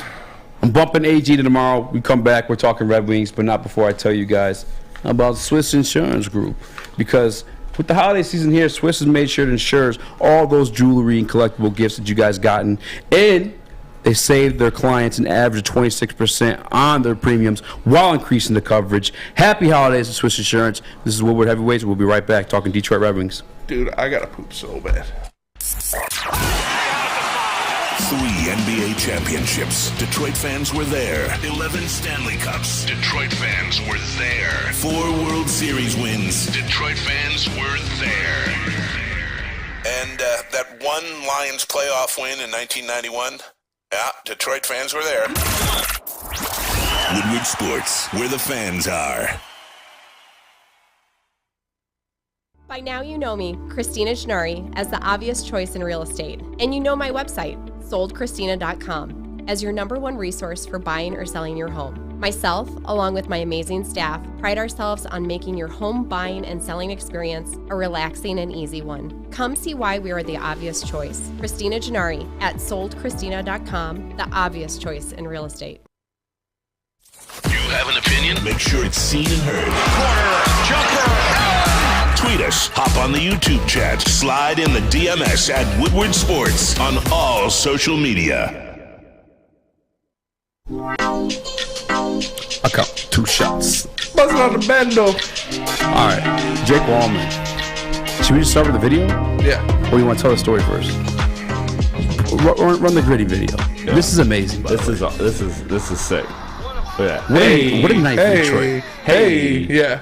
That's impressive. The gritty on skates, I feel like that's pretty impressive. I can't do it without skates. No, that's what. Yeah, that is very impressive. And obviously, the Red Wings got into it last night with the Pittsburgh Penguins. They were down early, got in a 4-goal hole after the first period. Our boy Ville Husso got pulled. They put in Hellberg, and he stood up, didn't let one in. Ended up stopping 19 shots in his 2 periods of work. And the boys got some pucks back in the net. Obviously, Berger got one. We saw Dylan Larkin. Perron tied it up on the power play, which is very nice. Veleno got one. And then Wallman with the OT winner. It was an impressive game. They showed out that they know how to grind out a point. They showed they know how to grind out a W. They took a great team to overtime and won in overtime. It was impressive. They had a chance right before, like, the rush before their overtime goal. I think Kopp hit the goalpost on a wide open net, and he couldn't believe it. And then Pittsburgh has a 2-on-1 break, and they missed the shot. And then Red Wings go back down the ice like 5 seconds later and score the OT winner. So that was very cool. I'm excited for the Red Wings and what they're doing. These past 2 wins have been big for them. You can look at these past 2 wins. If they do end up in a battle for a playoff spot at the end of the season, you can look at these wins against Tampa Bay and Pittsburgh as big factors on why they do that. Because like I said about the Lions knowing they can beat anyone anywhere, the Red Wings now know that they can beat anyone anywhere. You beat Tampa already twice this year. You beat Pittsburgh in a great win where Pittsburgh is pushing you to the test. Like I said, they get up big early. They take out your best goaltender. Husso's probably worst performance in the net for the Red Wings. They pull him early. You put in Hellberg, who really doesn't have a lot of chemistry with the team yet, but he stands on his head, stops all the shots thrown up against him, and the Red Wings fight back and end up winning in overtime. It was a lot of fun to watch. A lot of bodies being thrown around. Big hits, some big hits. Sherratt laid somebody out in overtime. It was great to see. I like to see the boys buzzing, though. They're going after it. They're fighting, they're scrapping, they're trying to get a point, at least a point out of every game they play, and you see the offense starting to pick back up. And what's most important is it's not from that first line. It's not from the Larkin. It's not from the Raymond. It's not from the Bertuzzi. It's from these guys like Veleno, Wallman playing great on the back end of that defense. They love him so much in the third pairing because he can skate, because he can move, because he can get involved in the offense, because he can do different things with the puck on his stick, and that is very impressive. And you look at what they're going to bring back soon. Verana just got sent down to Grand Rapids for a 3-game conditioning stint. Hopefully he'll be good. Hopefully everything will work out there, and he'll be back and ready to go after those 3 games. Back up, and as a top 6 forward on this team. You look at Fabry making a comeback. They said both of those guys should be back with the team shortly after the new year, and that is about 50 goals right there between those two. So that's impressive to have those guys back. The offense will only continue to get better, and they've got Bertuzzi waiting in the wings still. We don't know when Bertuzzi will be able to get back, but when he does, that's another 30 goals you could throw on this team. So they've got about 80 goals sitting outside of the team right now, and you could bring those guys back in. It'll be a big help to not only your offense but the rest of the team, because it takes pressure off of those other guys. It takes pressure off of a Kopp. He can be more focused on winning faceoffs, playing sound at that center spot rather than trying to score and get points for his team. It's impressive when you see what these guys are doing. The young guys, Soderblom has had a goal in the past couple games. I obviously talked about Wallman already. Jonathan Johnny Burgers has been playing great for them. So it's very exciting when you see these young guys, these secondary players stepping up and making plays, and you don't have to rely on that top line. You don't have to rely on those top 6 forwards, top 2 defenders to get all of the points for you every night, because your bottom guys, your bottom 3 even, are producing very well and at a high level, and that's impressive when you don't have these big guns. You're missing a lot of your offensive firepower on that side. So once you have these guys back, I already talked about a Verana and a Fabry and a Bertuzzi. Those are 3 of your top 4 goal scorers on this team. So when you bring them back in the fold, the team's just going to get better. It's very impressive to me that this team has been fighting for so long with missing a lot of that offensive firepower. And I'm happy for what they did last night, again, because, Sidney Crosby, he's a bitch. He's still a bitch. He's a great player. I respect him a lot, but he's a little bit of a bitch, just a little bit. And it's always good to win. Always good to win against the Penguins, especially in a game that you count out. You get 4 goals put up against you, your best goaltender, the guy who is your number 1 goaltender, and you're like, all right, this is over. This is not good. This is not something that they can come back from because they don't have a Bertuzzi or a Verana or a Fabry. But you see guys step up. You see Perron doing what he was brought in here to do, not only lead that team, not only provide leadership in the locker room, but get that power play sorted out. He had an absolute rocket in the first, I think it was 15 seconds of that power play to tie the game. It was beautiful to see. They're executing very well. Lalonde has these guys buzzing. He hasn't bought in on the 3-3-1 or the 3-3-1. I'm sorry, 3-3-1 in the 3-1-3, and it's very, very exciting to see this team playing like this, because the hockey team in Detroit went through a big, tough period. They didn't play well. They weren't doing a lot of things. These guys weren't performing like you're seeing them now. The people they were bringing up weren't giving them goals late in games, in important games, to help them claw back, and now they are. Now you're getting the help from the young guys, and it's taking pressure off of your captain. It's taking pressure off of your second-year guy who you expected to be the second leading goal scorer on this team. They know that they don't have to do everything because they can rely on the bottom 6 forwards on this team. So I'm just happy to see the Red Wings playing good hockey again. I'm happy to see them out there hanging with some of the best teams in the National Hockey League. Like, you look at those overtime units that Pittsburgh was sending out there, and it's just crazy. You got Crosby on one of them, you got Malkin on another one, and you're out there going against Rasmussen, you're going against Cobb. It's like, oh, come on, how are these guys gonna handle going against some legends, some of the best players in NHL history? And they held their own. They didn't get bullied around. They made plays when it was needed to make, and they ended up winning the game. So very impressive. I was very happy with the Red Wings' performance last night, and hopefully they can keep it up and keep the good streak of hockey going forward. We always talk about the future of these other franchises, the Detroit Pistons, Detroit Lions, and we want them to be where the Red Wings are right now. But I guess what is the future for the Red Wings? Like, how far? Because obviously they're at the point where they may fall into the playoffs this year. The Red Wings were going to make the playoffs this year for sure. But I'm saying, like, how far are they away? Because the next step is they're a superstar away from being a cup contender. Okay. They're a 50-goal game guy away from being a cup contender, and it's not easy to find somebody like that. Yeah. But they've got guys coming up that they could pay, and they're gonna have. Burped a little bit. They're gonna have a lot. They're gonna have a lot of money to throw around. They're gonna be able to hold their weight, and it is still the Red Wings, the second most historic franchise in hockey. How often do blockbusters go down in the trade deadline? NHL all the time. Oh. In the trade deadline, yeah. Making trades, sometimes I couldn't see them. If they're going to trade for somebody this year, it'll probably be a defenseman. I've been talking about Erik Karlsson. I don't know if they're willing to do that because that bogs down their books a little bit more, but I wouldn't mind it. But I'm talking about how old is he? In the next couple, he's getting up there. But you can be old in hockey, especially in defense. That's true. Gordell was 50? Yeah, it's like Chelios played until he was 50. Nick Lidstrom played until he was 50. Still good, though? Yeah, and still be good.